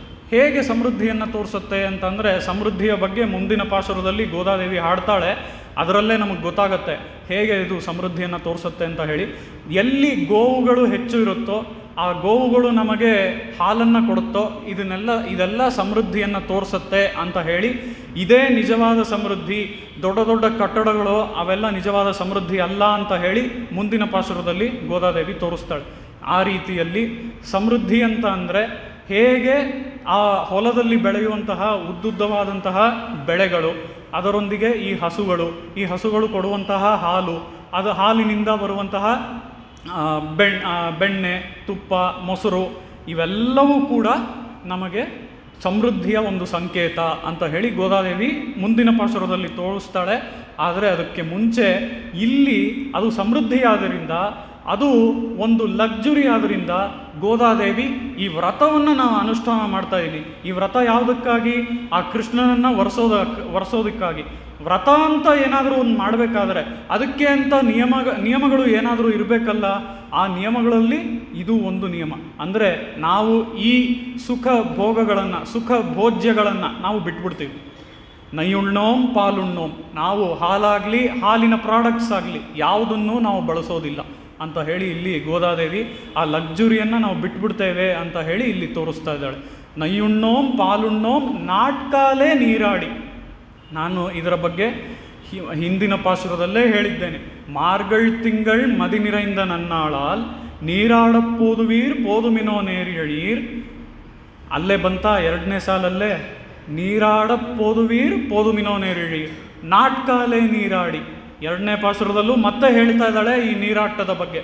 ನೀರಾಟ ಅಂದರೆ ಮೇಲ್ನೋಟದ ಅರ್ಥ ಹೌದು, ನಾವು ಈ ವ್ರತದಲ್ಲಿ ಬೆಳಗ್ಗೆ ಬೇಗ ಎದ್ದು ಸ್ನಾನಾದಿಗಳನ್ನು ಮಾಡ್ತೇವೆ ಅನ್ನೋದು ಮೇಲ್ನೋಟದ ಅರ್ಥ. ಆದರೆ ಅದರ ವಿಶೇಷ ಅರ್ಥ ನಾವು ಆ ಕೃಷ್ಣ ಲೀಲೆಗಳು ಅನ್ನುವಂತಹ ಒಂದು ಕೆರೆಯಲ್ಲಿ ಅಥವಾ ಒಂದು ನೀರಿನ ವಾಟರ್ ಬಾಡಿ ಅಂತ ಅಂದ್ಕೊಳ್ಳಿ, ಅದರಲ್ಲಿ ಆ ಕೃಷ್ಣ ಲೀಲೆಗಳಲ್ಲಿ ಮುಳುಗಿ ಹೇಳ್ತೇವೆ, ಆ ಕೃಷ್ಣ ಲೀಲೆಗಳಲ್ಲಿ ಸ್ನಾನ ಮಾಡ್ತೇವೆ ಅಂತ ಹೇಳಿ ಇಲ್ಲಿ ನೀರಾಟದ ಒಂದು ವಿಶೇಷ ಅರ್ಥವನ್ನು ಗೋದಾದೇವಿ ತೋರಿಸ್ತಾ ಇದ್ದಾಳೆ. ಆ ರೀತಿ ಗೋದಾದೇವಿ ತೋರಿಸುವಂಥ ರೀತಿ ನಾಟ್ಕಾಲೇ ನೀರಾಡಿ ಅಂದರೆ ಏನು ಅಂದರೆ ಬೆಳಗ್ಗೆ ನಾವು ಬೇಗನೆ ಎದ್ದು ಆ ಕೃಷ್ಣನ ಲೀಲೆಗಳಲ್ಲಿ ಹಾಗೇ ಮುಳುಗಿ ಹೇಳ್ತೇವೆ ಅಂತ ಹೇಳಿ ಇಲ್ಲಿ ಗೋದಾದೇವಿ ತೋರಿಸ್ತಾ ಇದ್ದಾಳೆ. ನಯ್ಯುಣ್ಣೋಂ ಪಾಲುಣ್ಣೋಂ ನಾಟ್ಕಾಲೇ ನೀರಾಡಿ ಅಲ್ವಾ. ಇದಕ್ಕೆ ಮತ್ತೊಂದು ಅತ್ಯಂತ ಮುಖ್ಯವಾದ ಒಂದು ವಿಷಯವನ್ನು ನೋಡೋಣ. ಅದು ಇವತ್ತೆಲ್ಲ ನಮ್ಮೆಲ್ಲರಿಗೂ ಅನ್ನೋದಕ್ಕಿಂತ ನಮ್ಮ ಮನೆಯಲ್ಲಿರುವಂತಹ ಸಣ್ಣ ಸಣ್ಣ ಮಕ್ಕಳಿಗೆ ಅತ್ಯಂತ ಅವಶ್ಯಕವಾಗಿ ಬೇಕಾಗಿರುವಂತಹ ವಿಷಯ. ಅದಕ್ಕೋಸ್ಕರವೇ ನಾನು ಇಷ್ಟು ದಿನಗಳೂ ಸಹ ಒಂದೊಂದು ದಿನವೂ ಯುವಕರು ಬರಬೇಕು, ಸಣ್ಣ ವಯಸ್ಸಿನವರು ಬರಬೇಕು ಅಂತ ಹೇಳ್ತಾ ಇದ್ದೆ. ಆ ರೀತಿಯಲ್ಲಿ ಇವತ್ತು ಈಗ ನೋಡುವಂತಹ ವಿಷಯ ಅತ್ಯಂತ ಮುಖ್ಯವಾದ ವಿಷಯ. ನಾವು ನಮ್ಮ ಜೀವನದಲ್ಲಿ ಇವತ್ತು ಅನುಭವಿಸ್ತಾ ಇರುವಂತಹ ಒಂದು ಅತ್ಯಂತ ಸಹಜವಾದ ಒಂದು ಸಮಸ್ಯೆ, ಆ ಸಮಸ್ಯೆಗೆ ಪರಿಹಾರವನ್ನು ಗೋದಾದೇವಿ ಇಲ್ಲಿ ಕೊಡ್ತಾ ಇದ್ದಾಳೆ. ಅದು ಏನು ಅಂತ ಅಂದರೆ, ಇವತ್ತು ನಾವು ಚಿಕ್ಕ ಮಕ್ಕಳಲ್ಲಿ ನೋಡುವಂತಹ ಒಂದು ಸಹಜವಾದ ಸಮಸ್ಯೆ ಯಾವುದು ಅಂದರೆ ಅಟೆನ್ಷನ್ ಡೆಫಿಸಿಟ್. ಒಪ್ಪುತ್ತೀರಾ? ಅಟೆನ್ಷನ್ ಡೆಫಿಸಿಟ್, ಗಮನದ ಕೊರತೆ. ಒಂದು ಕೆಲಸವನ್ನು ಮಾಡ್ತಾ ಆ ಕೆಲಸದಲ್ಲಿ ಸಂಪೂರ್ಣವಾದ ಗಮನ ಇರೋದಿಲ್ಲ ನಮ್ಮ ಮಕ್ಕಳಲ್ಲಿ. ಒಪ್ತೀರಾ? ಇದು ಬಹುತೇಕ ಮಕ್ಕಳಲ್ಲಿ ನಾವು ಇವತ್ತು ನೋಡುವಂತಹ ಸಮಸ್ಯೆ ಅಲ್ವಾ. ಅಟೆನ್ಷನ್ ಡೆಫಿಸಿಟ್ ಅನ್ನುವಂಥದ್ದು ಬಹುತೇಕ ಮಕ್ಕಳಲ್ಲಿ ನೋಡುವಂತಹ ಸಮಸ್ಯೆ. ಇದನ್ನು ನಾವು ಸ್ಕೂಲ್ನಿಂದನೂ ಕೂಡ ಇದರ ಒಂದು ಕಂಪ್ಲೇಂಟ್ಸ್ ಬರುತ್ತೆ. ನಿಮ್ಮ ಮಗನಿಗೋ ಮಗಳಿಗೋ ಗಮನದ ಕೊರತೆ ಇದೆ, ಅವನ ಪಾಠದ ಮೇಲೆ ಕಾನ್ಸಂಟ್ರೇಟ್ ಮಾಡೋಕ್ಕೆ ಆಗಲ್ಲ, ಅವನ ಗಮನ ಎಲ್ಲೆಲ್ಲೋ ಹೋಗುತ್ತೆ. ಇದರ ಒಂದು ಕಂಪ್ಲೇಂಟ್ಸ್ನ ನಾವು ಶಾಲೆಗಳಿಂದನೂ ಕೇಳ್ತೀವಿ ಅಲ್ವಾ. ಆ ರೀತಿಯಲ್ಲಿ ಈ ಗಮನದ ಕೊರತೆಗೆ ಪರಿಹಾರವನ್ನು ಗೋದಾದೇವಿ ಈ ಪಾಶುರದಲ್ಲಿ ತೋರಿಸ್ತಾ ಇದ್ದಾಳೆ. ಸರಿನಾ? ಈ ಪಾಶುರದಲ್ಲಿ ತೋರಿಸುವಂಥ ರೀತಿ ವೈಯತ್ತು வாழ்வீர்கள் நாமும் நம்பாவைக்கு செய்யும் கிரிசைகள் ಕೇಳೀರೋ. ಇದಕ್ಕೆ ನಿನ್ನೆಯೇ ನಾವು ವಿಶೇಷವಾದ ಅರ್ಥವೊಂದನ್ನು ನೋಡಿದ್ವಿ. ಅದೇನು ಅಂದರೆ ಶಯ್ಯುಂ ಕಿರಿಶೈಗಳು ಕೇಳೀರೋ ಅಂದರೆ ನಾವು ಮಾಡಬೇಕಾಗಿರುವಂತಹ ಕರ್ಮಗಳನ್ನು ಬಿಡದೆ ಅನುಷ್ಠಾನ ಮಾಡೋದು. ಅದು ಯಾವುದು ಅಂದರೆ ಅದು ನಾವು ಮಾಡುವಂತಹ ಸಂಧ್ಯಾವಂದನೆ. ನಮಗೆ ಸಂಧ್ಯಾವಂದನೆ ಮಾಡೋದಕ್ಕೆ ಅರ್ಹರಾದರೆ ಸಂಧ್ಯಾವಂದನೆ, ತಿರುವಾರಾಧನೆ ಮಾಡೋದಕ್ಕೆ ಅರ್ಹರಾದರೆ ತಿರುವಾರಾಧನೆ, ಅದೇ ದೀಪ ಹಚ್ಚೋದಾಗಲಿ ಅಥವಾ ರಂಗೋಲಿ ಇಡೋದಾಗಲಿ ಈ ದೇವರ ಕೋಣೆಯಲ್ಲಿ, ಇವೆಲ್ಲವೂ ಕೂಡ ನಾವು ಮಾಡುವಂತಹ ಒಂದು ಅನುಷ್ಠಾನಗಳು. ಇವನ್ನೆಲ್ಲ ನಾವು ಬಿಡದೇ ಮಾಡಬೇಕು ಅಂತ ನಿನ್ನೆ ನೋಡಿದ್ವಿ ಅಲ್ವಾ. ಇದನ್ನೆಲ್ಲ ನಮ್ಮ ಮಕ್ಕಳಿಗೆ ಕೂಡ ನಾವು ಯಾವಾಗ ಅವರಿಗೆ ಉಪನಯನವಾಗುತ್ತೋ ಅಂಥ ಒಂದು ಸಮಯದಲ್ಲೇ ಇವೆಲ್ಲವನ್ನು ಅವರು ಆರಂಭಿಸಬೇಕು. ಇದು ಒಂದು. ಈಗ ನಾವು ಪರಿಹಾರ ನೋಡ್ತಾ ಇದ್ದೀವಿ ಅಲ್ವಾ, ಗಮನ ಕೊರತೆಗೆ, ಅಟೆನ್ಷನ್ ಡಿಫಿಸಿಟ್ಗೆ. ಆ ಅಟೆನ್ಷನ್ ಡಿಫಿಸಿಟ್ಗೆ ಪರಿಹಾರ ಇಲ್ಲಿದೆ. ಒಂದು ಪರಿಹಾರ ಏನು ಅಂತ ಅಂದರೆ, ಚಿಕ್ಕ ವಯಸ್ಸಿನಿಂದಲೇ ಈ ಸಂಧ್ಯಾವಂದನಾದಿಗಳನ್ನು ಮಕ್ಕಳು ಮಾಡುವಂಥದ್ದು. ಎರಡನೇದೇನು ಅಂದರೆ ನಯ್ಯುಣ್ಣೋಂ ಪಾಲುಣ್ಣೋಂ ನಾಟ್ಕಾಲೆ ನೀರಾಡಿ. ಈ ನಯ್ಯುಣ್ಣೋಂ ಪಾಲುಣ್ಣೋಂ ಅನ್ನೋವಂಥದ್ದು ಏನನ್ನು ತೋರಿಸುತ್ತೆ ಅಂದರೆ ನಮ್ಮ ಫುಡ್ ಹ್ಯಾಬಿಟ್ಸ್, ನಾವು ತಿನ್ನುವಂತಹ ಆಹಾರ, ಅದನ್ನು ಇಲ್ಲಿ ತೋರಿಸುತ್ತೆ. ನಮ್ಮ ಆಹಾರ ಬಹಳ ಶುದ್ಧವಾಗಿರಬೇಕು ಅಂತ ಹೇಳಿ, ಚೆನ್ನಾಗಿರಬೇಕು ಅಂತ ಹೇಳಿ ಇಲ್ಲಿ ಗೋದಾದೇವಿ ತೋರಿಸ್ತಾ ಇದ್ದಾಳೆ. ನಮ್ಮ ಫುಡ್ ಹ್ಯಾಬಿಟ್ಸ್ ಬಹಳ ಸರಿಯಾಗಿರಬೇಕು ಮತ್ತು ಅದರೊಂದಿಗೆ ಚಿಕ್ಕ ವಯಸ್ಸಿನಿಂದಲೇ ನಾವು ಮಾಡಬೇಕಾಗಿರುವಂತಹ ಕರ್ಮಾನುಷ್ಠಾನಗಳನ್ನು ನಾವು ಮಾಡ್ಕೊಂಡು ಬರಬೇಕು ಅಂತ ಹೇಳಿ ಈ ಪಾಶುರದಲ್ಲಿ ಈ ಎರಡೂ ವಿಷಯಗಳನ್ನು ಗೋದಾದೇವಿ ತೋರಿಸ್ತಾ ಇದ್ದಾಳೆ. ಇವೆರಡೂ ಕೂಡ ನಮ್ಮ ಮಕ್ಕಳ ಅಟೆನ್ಷನ್ ಡಿಫಿಸಿಟ್ಗೆ ಪರಿಹಾರ. ಸರಿನಾ? ಆ ರೀತಿಯಲ್ಲಿ ಕರ್ಮಾನುಷ್ಠಾನಗಳನ್ನು ನಾವು ಮಾಡ್ಕೊಂಬರುವಂಥದ್ದು ಎರಡನೇದು ಈ ಆಹಾರವನ್ನು ಸರಿಯಾಗಿ ತಗೊಳ್ಳೋವಂಥದ್ದು. ಸರಿಯಾಗಿ ಅಂತ ಅಂದರೆ ಶುದ್ಧವಾದ ಆಹಾರವನ್ನು ತಗೊಳ್ಳೋವಂಥದ್ದು. ಇದನ್ನೇ ನಾವು ಶ್ರೀಭಾಷ್ಯದಲ್ಲೂ ಕೂಡ ನೋಡ್ತೇವೆ. ಶ್ರೀಭಾಷ್ಯದಲ್ಲಿ ಮೊದಲ ಅಧ್ಯಾಯದಲ್ಲಿ ಮೊದಲ ಸೂತ್ರವಾದಂತಹ ಅಥಾತೋ ಬ್ರಹ್ಮ ಜಿಜ್ಞಾಸ ಅನ್ನುವಂಥದ್ದು ಮೊದಲ ಸೂತ್ರ. ಈ ಮೊದಲ ಸೂತ್ರಕ್ಕೆ ಶ್ರೀಭಾಷ್ಯಕಾರರು ಎಕ್ಸ್ಟೆನ್ಸಿವ್ ಆದ ಬಹಳ ದೊಡ್ಡದಾದಂತಹ ವ್ಯಾಖ್ಯಾನ ಮಾಡಿದ್ದಾರೆ, ದೊಡ್ಡದಾದಂತಹ ವಿವರವಾದಂತಹ ವ್ಯಾಖ್ಯಾನ ಮಾಡಿದ್ದಾರೆ. ಅದರಲ್ಲಿ 4 ಭಾಗಗಳು ಮಾಡಲಾಗಿದೆ. ಆ ಸೂತ್ರಕ್ಕೆ ಆ ವ್ಯಾಖ್ಯಾನದಲ್ಲಿ 4 ಭಾಗಗಳು ಮಾಡಲಾಗಿದೆ. ಒಂದು ಲಘು ಪೂರ್ವಪಕ್ಷ, ಲಘು ಸಿದ್ಧಾಂತ, ಮಹಾಪೂರ್ವಪಕ್ಷ, ಮಹಾಸಿದ್ಧಾಂತ ಅಂತ ಹೇಳಿ. ಅದರಲ್ಲಿ ಲಘು ಸಿದ್ಧಾಂತ ಅನ್ನುವಂತಹ ಭಾಗದಲ್ಲಿ ಭಾಷ್ಯಕಾರರು ತೋರಿಸ್ತಾರೆ ವಿವೇಕ, ವಿವೇಕ, ವಿಮೋಹ, ಕಲ್ಯಾಣ, ಅಭ್ಯಾಸ ಅಂತ ಹೇಳಿ ಈ ರೀತಿ 7 ಮೆಟ್ಟಿಲುಗಳು ಒಬ್ಬನ ಜೀವನದಲ್ಲಿ ಬರುತ್ತಂತೆ. ಇದು ಯಾವ ಮೆಟ್ಟಿಲುಗಳು ಅಂತ ಅಂದರೆ, ಒಬ್ಬನು ತನ್ನ ಕರ್ಮಗಳನ್ನು ಬಿಡದೇ ಯಾವಾಗ ಮಾಡ್ತಾನೋ, ಅದರ ಜೊತೆಗೆ ಶುದ್ಧವಾದ ಆಹಾರವನ್ನು ತಾನು ಯಾವಾಗಲೂ ತಗೊಳ್ತಾನೋ ಅಂಥವನ ಜೀವನದಲ್ಲಿ ಈ ರೀತಿಯಾದ 7 ಮೆಟ್ಟಿಲುಗಳನ್ನು ಅವನು ಏರ್ತಾ ಹೋಗ್ತಾನೆ. ವಿವೇಕ, ವಿಮೋಕ, ಕಲ್ಯಾಣ ಅಂತ ಹೇಳಿ ಈ ರೀತಿಯಾದ 7 ಮೆಟ್ಟಿಲುಗಳನ್ನು ಭಾಷ್ಯಕಾರರು ಅಲ್ಲಿ ತೋರಿಸ್ತಾರೆ. ಅಂದರೆ ಏನರ್ಥ, ಇಲ್ಲಿ ವಿವೇಕ ಅಂದರೆ ಏನು ಅನ್ನೋದನ್ನು ಮೊದಲು ನೋಡೋಣ. ವಿವೇಕ ಅಂದರೆ ಏನು ಅಂದರೆ, ಈಗ ನಾವು ಮಾಡಬೇಕಾಗಿರುವಂತಹ ಕೆಲಸ ಯಾವುದು, ಮಾಡಕೂಡದಂತಹ ಕೆಲಸ ಯಾವುದು ಅನ್ನೋದನ್ನು ಬೇರ್ಪಡಿಸಿ ನೋಡುವಂತಹ ಒಂದು ಬುದ್ಧಿ.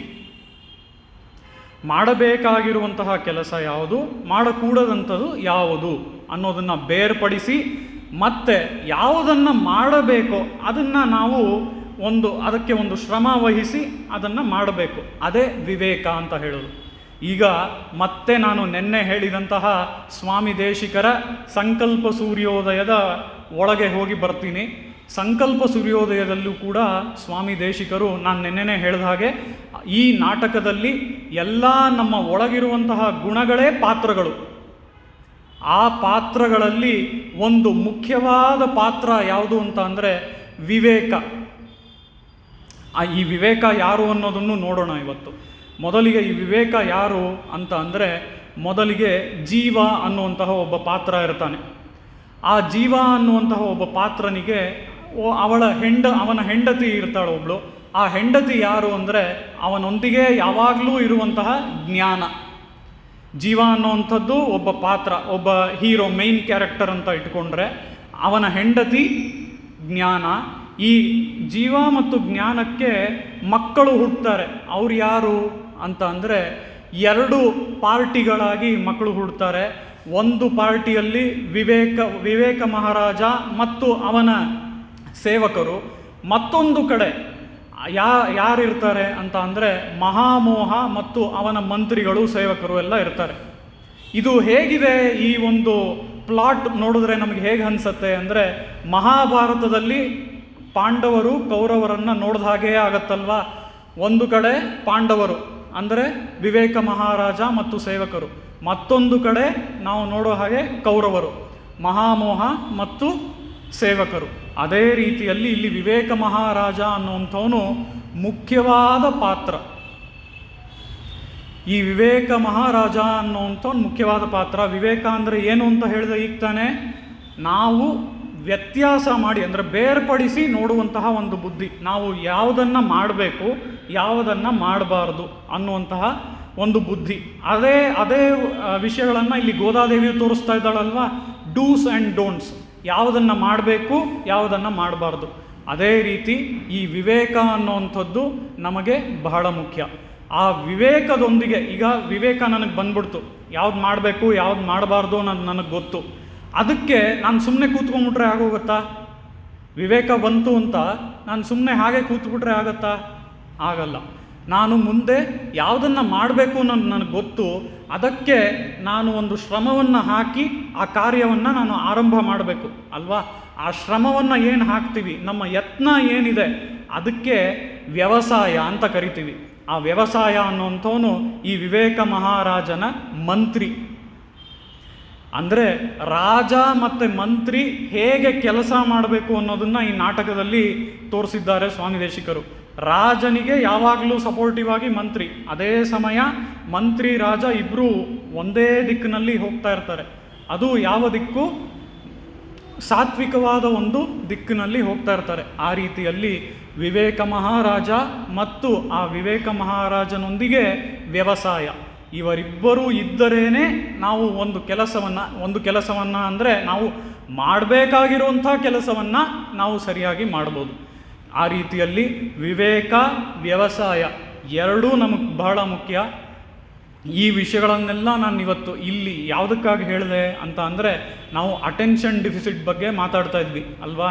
ಈ ಅಟೆನ್ಷನ್ ಡಿಫಿಸಿಟ್ ಅನ್ನೋದು ಈ ಒಂದು ಮೆಟ್ಲುಗಳ ಮೂಲಕ ನಾವು ಹತ್ತುತ್ತಾ ಹೋದರೆ, ಅಂದರೆ ವಿವೇಕ, ವಿಮೋಕ, ಕಲ್ಯಾಣ, ಅಭ್ಯಾಸ, ಈ ಮೆಟ್ಲುಗಳನ್ನು ಶ್ರೀಭಾಷ್ಯಕಾರರು ಏನು ತೋರಿಸಿದ್ದಾರೋ ಈ ಮೆಟ್ಲುಗಳ ಮೂಲಕ ನಾವು ಹತ್ತುತ್ತಾ ಹೋದರೆ ನಮಗೆ ಈ ಅಟೆನ್ಷನ್ ಡಿಫಿಸಿಟ್ ಅನ್ನುವಂತಹ ಪ್ರಾಬ್ಲಮ್ ಇರೋದಿಲ್ಲ. ಈಗ ಆ ಅಟೆನ್ಷನ್ ಡಿಫಿಸಿಟ್ ಅನ್ನುವಂತಹ ಸಮಸ್ಯೆ ನಾವು ಏನಕ್ಕೆ ನೋಡ್ತಾ ಇದ್ದೀವಿ ಅಂದರೆ, ನಾವು ಕರ್ಮಾನುಷ್ಠಾನಗಳನ್ನು ರೆಗ್ಯುಲರಾಗಿ ಮಾಡ್ತಾ ಇಲ್ಲ, ಅದೇ ರೀತಿ ನಮ್ಮ ಫುಡ್ ಹ್ಯಾಬಿಟ್ಸು ಕೂಡ ಸರಿಯಾಗಿಲ್ಲ. ಅದಕ್ಕೋಸ್ಕರವೇ ನಾವು ಮಕ್ಕಳಲ್ಲಿ ಇಷ್ಟೊಂದು ಈ ಸಮಸ್ಯೆಗಳನ್ನು ನೋಡ್ತಾ ಇದ್ದೀವಿ. ಈ ಸಮಸ್ಯೆಗೆ ಪರಿಹಾರವನ್ನು ಈ ಪಾಶುರದಲ್ಲಿ ಗೋದಾದೇವಿ ತೋರಿಸಿದ್ದಾಳೆ. ಆ ರೀತಿಯಲ್ಲಿ ನಯ್ಯುಣ್ಣೋಂ ಪಾಲುಣ್ಣೋಂ ನಾಟ್ಕಾಲೆ ನೀರಾಡಿ ಮೈಯಿಟ್ಟೆഴുದೋಂ ಮಲರಿಟ್ಟು ನಾಂ ಮುಡಿಯೋಂ. ಮೈಯಿಟ್ಟೆഴുದೋಂ ಅಂತ ಅಂದರೆ ಏನು? ತಾನು ಮೈಯನ್ನು ಇಡೋದಿಲ್ಲ ಅಂತ ಹೇಳ್ತಾ ಇದ್ದಾಳೆ. ಮೈಯನ್ನು ಇಡೋದಿಲ್ಲ ಅಂದರೆ ಇದೇನೋ ಹಠ ಮಾಡ್ದಂಗಿದೆಯಲ್ಲ. ಅಂದರೆ ಹಠ ಅಂದರೆ ಇಲ್ಲಿ ನಾನು ನಿಮಗೆ ಮೊದಲೇ ಹೇಳಿದ ಹಾಗೆ ಈ ವ್ರತಕ್ಕೆ ಒಂದಷ್ಟು ನಿಯಮಗಳನ್ನು ಪಾಲನೆ ಮಾಡಬೇಕು. ಅದರಲ್ಲಿ ನಯ್ಯುಣ್ಣೋಂ ಪಾಲುಣ್ಣೋಂ ಅನ್ನೋದು ಒಂದು ನಿಯಮ, ಅದರ ಜೊತೆಗೆ ಇದು ಕೂಡ ಒಂದು ನಿಯಮ. ಅದೇನು ಅಂತ ಅಂದರೆ, ನಾನು ಕಣ್ಣುಗಳಿಗೆ ಮೈಯನ್ನು ಹಚ್ಚೋದಿಲ್ಲ ಅಂತ ಹೇಳಿ. ಅದು ಸಾಮಾನ್ಯವಾಗೋಯ್ತಲ್ವ ಇವತ್ತು ಮೈಯನ್ನು ಹಚ್ಚದೇ ಇರೋವಂಥದ್ದು. ಆದರೆ ಗೋದಾದೇವಿ ಅವತ್ತಿನ ದಿನದಲ್ಲಿ ಅಂದರೆ ಅವಳಾಗಲಿ ಅವಳ ಸಖಿಯರಾಗಲಿ ಮೈಯನ್ನು ಇಡುವಂಥದ್ದು ಸಾಮಾನ್ಯವಾಗಿತ್ತು. ಆದ್ದರಿಂದ ನಾವು ಮೈಯನ್ನು ಇಡೋದಿಲ್ಲ ಅಂತ ಹೇಳ್ತಾ ಇದ್ದಾಳೆ. ಆ ರೀತಿಯಲ್ಲಿ ನಾವು ಮೈಯನ್ನು ಇಡೋದಿಲ್ಲ ಅಂತ ಇವತ್ತಿನ ಹುಡುಗಿರು ಹೇಳ್ತಾರಲ್ಲ, ಆ ರೀತಿ ಗೋದಾದೇವಿ ಹೇಳ್ತಾ ಇದ್ದಾರೆ ಅಂತ ಅನ್ಕೋಬೇಡಿ. ಆ ರೀತಿ ಗೋದಾದೇವಿ ಇಲ್ಲಿ ಹೇಳ್ತಾ ಇಲ್ಲ. ಇಲ್ಲಿ ಗೋದಾದೇವಿ ಹೇಳ್ತಾ ಇರೋವಂಥದ್ದು, ಇದನ್ನು ನಾವು ಅಲಂಕಾರವಾಗಿ ದಿನವೂ ಧರಿಸ್ತೇವೆ, ಈ ಮೈಯನ್ನು ಧರಿಸ್ತೇವೆ. ಈ ಕಣ್ಣಿನ ಮೈಯನ್ನು ನಾವು ಇವತ್ತು ಧರಿಸೋದಿಲ್ಲ, ಅಲಂಕಾರವನ್ನು ಮಾಡ್ಕೊಳ್ಳೋದಿಲ್ಲ. ಈ ಮೈಯನ್ನು ಹಚ್ಚಿಕೊಂಡು ನಾವು ಅಲಂಕಾರ ಮಾಡ್ಕೊಳ್ಳೋದಿಲ್ಲ ಈ ವ್ರತದಲ್ಲಿ ನಾವು ಇದ್ದಾಗ ಅಂತ ಹೇಳಿ ಇಲ್ಲಿ ಗೋದಾದೇವಿ ತೋರಿಸ್ತಾ ಇದ್ದಾಳೆ. ಅದೇ ಈ ಮೈಯಿನ ಒಂದು ವಿಶೇಷವನ್ನು ನಾವು ನೋಡೋದಾದರೆ, ಲಕ್ಷ್ಮೀ ನೇತ್ರೋತ್ಪಲ ಶ್ರೀ ಸತತ ಪರಿಚಯ ದೇಶ ಸಂವರ್ಧಮಾನಃ ನಾಭೀನಾಳೀ ಕಂಕನ್ ಮಧುಕರ ಪಟಲಿ ದತ್ತಹಸ್ತಾವಲಂಬಃ ಅಸ್ಮಾಕಂ ಸಂಪದೋಘಾನ ವಿರಳ ತುಳಸಿ ಧಾಮ ಸಂಜಾತ ಭೂಮಾ ಕಾಳಿಂದಿ ಕಾಂತಿಹಾರಿ ಕಲಯತು ವಪುಷಃ ಕಾಲಿಮಾ ಕೈಟಭಾರೇ. ಈ ಒಂದು ಶ್ಲೋಕ ತತ್ವ ಮುಕ್ತ ಕಲಾಪ ಅನ್ನುವಂತಹ ಸ್ವಾಮಿ ದೇಶಿಕರ ಗ್ರಂಥದಲ್ಲಿ ಬರುವಂತಹ ಶ್ಲೋಕ. ಇದು ತತ್ವಮುಕ್ತ ಕಲಾಪದ ಮೊದಲನೆಯ ಶ್ಲೋಕ. ಇದನ್ನು ಮಂಗಳ ಶ್ಲೋಕ ಅಂತ ಕೂಡ ಕರಿತೇವೆ. ಮಂಗಳ ಅಂತ ಅಂದರೆ ಯಾವಾಗಲೂ ಮುಗಿಸುವಂಥದ್ದೇ ಅಂತ ಅರ್ಥ ಅಲ್ಲ. ಮಂಗಳ ಅಂತ ಅಂದರೆ ಆರಂಭ ಮಾಡಬೇಕಾದ್ರೆ ಒಬ್ಬರನ್ನು ಸ್ತುತಿ ಮಾಡಿ ಆರಂಭಿಸುವುದಕ್ಕೂ ಮಂಗಳ ಶ್ಲೋಕ ಅಂತಾನೆ ಕರಿತೀವಿ. ಆ ರೀತಿಯಲ್ಲಿ ಇಲ್ಲಿ ಈ ಮಂಗಳ ಶ್ಲೋಕದಲ್ಲಿ ಈ ಕಣ್ಣಿನ ಮೈಯಿನ ಒಂದು ಮುಖ್ಯತ್ವವನ್ನು, ಈ ಕಾಡಿಗೆಯ ಒಂದು ಮುಖ್ಯತ್ವವನ್ನು ಇಲ್ಲಿ ತೋರಿಸ್ತಾ ಇದ್ದಾಳೆ ಸ್ವಾಮಿ ದೇಶಿಕರು. ಅದರ ಪ್ರಕಾರ ಲಕ್ಷ್ಮೀ ನೇತ್ರೋತ್ಪಲ ಶ್ರೀ ಸತತ ಪರಿಚಯ ದೇಶ ಸಂವರ್ಧಮಾನ ಅಂತ ಅಂದರೆ, ಇಲ್ಲಿ ಆ ಶ್ರೀದೇವಿ ವೈಕುಂಠದಲ್ಲಿ ಈ ಒಂದು ಕಾಡಿಗೆಯನ್ನು ಹಚ್ಚಿಕೊಂಡೇ ಇದ್ದಾಳಂತೆ. ಕಾಡಿಗೆಯನ್ನು ಹಚ್ಚಿಕೊಂಡು ಇದ್ದಾಳಂತೆ. ಅದು ಮಾತ್ರ ಅಲ್ಲ, ಕಾಡಿಗೆಯನ್ನು ಹಚ್ಚಿಕೊಂಡು ಏನು ಮಾಡ್ತಾ ಇದ್ದಾಳೆ ಅಂದರೆ, ಮಾಲ್ ಅಂದರೆ ಅತ್ಯಂತ ಪ್ರೀತಿ ತೋರಿಸುವುದಕ್ಕೆ ಅರ್ಹನಾದವನು ಆ ತಿರುಮಾಲ್ ಅಲ್ವಾ, ಆ ಪೆರುಮಾಳನ್ನ ಅವಳು ನೋಡ್ತಾ ಇದ್ದಾಳಂತೆ. ಈ ಕಣ್ಣಿಗೆ ಕಾಡಿಗೆಯನ್ನು ಹಚ್ಚಿಕೊಂಡು ಆ ಪೆರುಮಾಳನ್ನ ಅವಳು ನೋಡ್ತಾ ಇದ್ದಾಳಂತೆ. ಅವಾಗ ಏನಾಗುತ್ತೆ ಅಂದರೆ, ಅವಳು ನೋಟವನ್ನು ಬೀರ್ತಾ ಇದ್ದಾಳೆ ಅಲ್ವಾ ಪೆರುಮಾಳ್ ಮೇಲೆ. ಆ ನೋಟವನ್ನು ಬೀರಬೇಕಾದ್ರೆ ಏನಾಗತ್ತೆ, ಅವಳು ಕೆಳಗೆಲ್ಲ ಕಾಡಿಗೆ ಹಚ್ಚಿರೋದ್ರಿಂದ ಆ ಕಾಡಿಗೆಯ ರಿಫ್ಲೆಕ್ಷನ್ ಬೀಳ್ತಾ ಇದೆಯಂತೆ ಪೆರುಮಾಳ್ನ ತಿರುಮೇನಿಯ ಮೇಲೆ. ಅದನ್ನೇ ಇಲ್ಲಿ ವರ್ಣಿಸ್ತಾ ಇದ್ದಾರೆ. ಆ ರಿಫ್ಲೆಕ್ಷನ್ ಬೀಳೋದ್ರಿಂದ ಹೇಗಾಗ್ತಾ ಇದೆ ಅಂತ ಅಂದರೆ, ಇಲ್ಲಿ ಮೊದಲು ಆ ಶ್ರೀದೇವಿ ಮೊದಲಿಗೆ ಪೆರುಮಾಳ್ನ ನಾಭಿಯ ಭಾಗವನ್ನು ನೋಡ್ತಾಳಂತೆ. ಅದು ಹೇಗಿದೆ ಅಂದರೆ ಕಮಲದ ಹಾಗೆ ಇದೆ ಅಲ್ವಾ. ಆ ಕಮಲದಲ್ಲಿ ಮತ್ತೊಂದು ಕಮಲ ಅರಳಿ, ನಾವು ಪದ್ಮನಾಭ ಸ್ವಾಮಿಯಲ್ಲಿ ನಾಭಿ ಕಮಲದಲ್ಲಿ ಮತ್ತೊಂದು ಕಮಲದಲ್ಲಿ ಬ್ರಹ್ಮವನ್ನು ನೋಡ್ತೇವೆ ಅಲ್ವಾ. ಆ ನಾಭಿಯೇ ಒಂದು ಕಮಲದಂತೆ ಇದೆ. ಆ ನಾಭಿಯನ್ನು ತನ್ನ ಕಟಾಕ್ಷ ಬೀರ್ತಾಳೆ ಆ ನಾಭಿಯ ಮೇಲೆ ಶ್ರೀದೇವಿ. ಅವಾಗ ಏನಾಗುತ್ತೆ, ಇದರ ಒಂದು ಪ್ರತಿಬಿಂಬ ಬೀಳುತ್ತೆ, ಆ ಕಾಡಿಗೆಯ ಪ್ರತಿಬಿಂಬ ಬೀಳುತ್ತೆ. ಆಗ ಆ ಒಂದು ನಾಭಿ ಕಮಲ ಅದರಲ್ಲಿ ಜೇನುತುಪ್ಪ ಇರೋ ಹಾಗೆ ಒಂದು ಭಾಸವಾಗತ್ತಂತೆ. ಯಾಕೆ ಅಂದರೆ ಆ ಜೇನುತುಪ್ಪವು ಕೂಡ ಹತ್ತಿರ ಕಪ್ಪಿನ ಒಂದು ಛಾಯೆ ಹೊಂದಿರುವಂಥದ್ದು ಅಲ್ವಾ. ಆ ರೀತಿಯಲ್ಲಿ ಆ ಕಪ್ಪು ಪ್ರತಿಬಿಂಬ ಬೀರಿದಾಗ ಆ ನಾಭಿ ಕಮಲದ ಮೇಲೆ, ಪೆರುಮಾಳಿನ ನಾಭಿ ಕಮಲದ ಮೇಲೆ ಅಲ್ಲಿ ಜೇನುತುಪ್ಪ ಇರೋ ಹಾಗೆ ಭಾಸವಾಗತ್ತಂತೆ. ಅದಾದ ಮೇಲೆ ಹಾಗೇ ಮೇಲೆ ಹೋದರೆ ಅದಕ್ಕೆ ಮೊದಲೇ ಅಲ್ಲಿ ಕಪ್ಪು ಛಾಯೆ ಇದೆ. ಎಲ್ಲಿ ಅಂದರೆ ಆ ಪೆರುಮಾಳಿನ ಎದೆಯ ಭಾಗದಲ್ಲಿ ಮೊದಲೇ ಕಪ್ಪು ಛಾಯೆ ಇದೆ. ಹೇಗೆ ಅಂದರೆ ಅವನು ತುಳಸಿ ಮಾಲೆಯನ್ನು ಧರಿಸಿದ್ದಾನೆ. ಆ ತುಳಸಿ ಮಾಲೆಯಲ್ಲೂ ಕೂಡ ಈಗಾಗಲೇ ನಾವು ಕಪ್ಪು ಛಾಯೆಯನ್ನು ನೋಡ್ಬೋದು ಅಲ್ವಾ. ಮೊದಲಿಗೆ ಅವಳ ಕಣ್ಣುಗಳಿಂದ ಕಪ್ಪು ಛಾಯೆ ಅದಾಯಿತು. ಈಗ ತುಳಸಿ ಮಾಲೆಯಲ್ಲಿ ಈಗಾಗಲೇ ಕಪ್ಪು ಛಾಯೆ ಇದೆ, ಆದ್ದರಿಂದ ಅಲ್ಲೂ ಕೂಡ ಕಪ್ಪು. ಅದಾದ ಮೇಲೆ ಕಾಳಿಂದಿ ಕಾಂತಿಹಾರಿ ಕಲಯತು ವಪುಷ ಕಾಲಿಮಾ ಕೈಟಭಾರೇಹೆ ಅಂತ ಅಂದರೆ, ಹೀಗೆ ಈ ಮೊದಲೇ ನಮ್ಮ ಶ್ರೀಕೃಷ್ಣ ಕಪ್ಪು ಅನ್ನುವಂಥದ್ದು ನಮಗೆ ಗೊತ್ತು. ಅದಲ್ಲದೆ ಈ ಶ್ರೀದೇವಿ ತನ್ನ ಕಣ್ಣಿಗೆ ಕಾಡಿಗೆಯನ್ನು ಹಚ್ಚಿಕೊಂಡು ತನ್ನ ಕಟಾಕ್ಷವನ್ನು ತಾನು ಬೀರಿದ್ರೆ ಇನ್ನೂ ಕಪ್ಪು ಅಲ್ಲಿ ಪ್ರತಿಬಿಂಬವಾಗಿ ಇನ್ನೂ ಅತ್ಯಂತ ಸುಂದರವಾಗಿ ಆ ಪೆರುಮಾಳ್ ಕಾಣಿಸ್ತಾ ಇದ್ದಾನೆ ಅಂತ ಹೇಳಿ ಇಲ್ಲಿ ವರ್ಣಿಸ್ತಾ ಇದ್ದಾರೆ ಸ್ವಾಮಿ ದೇಶಿಕರು.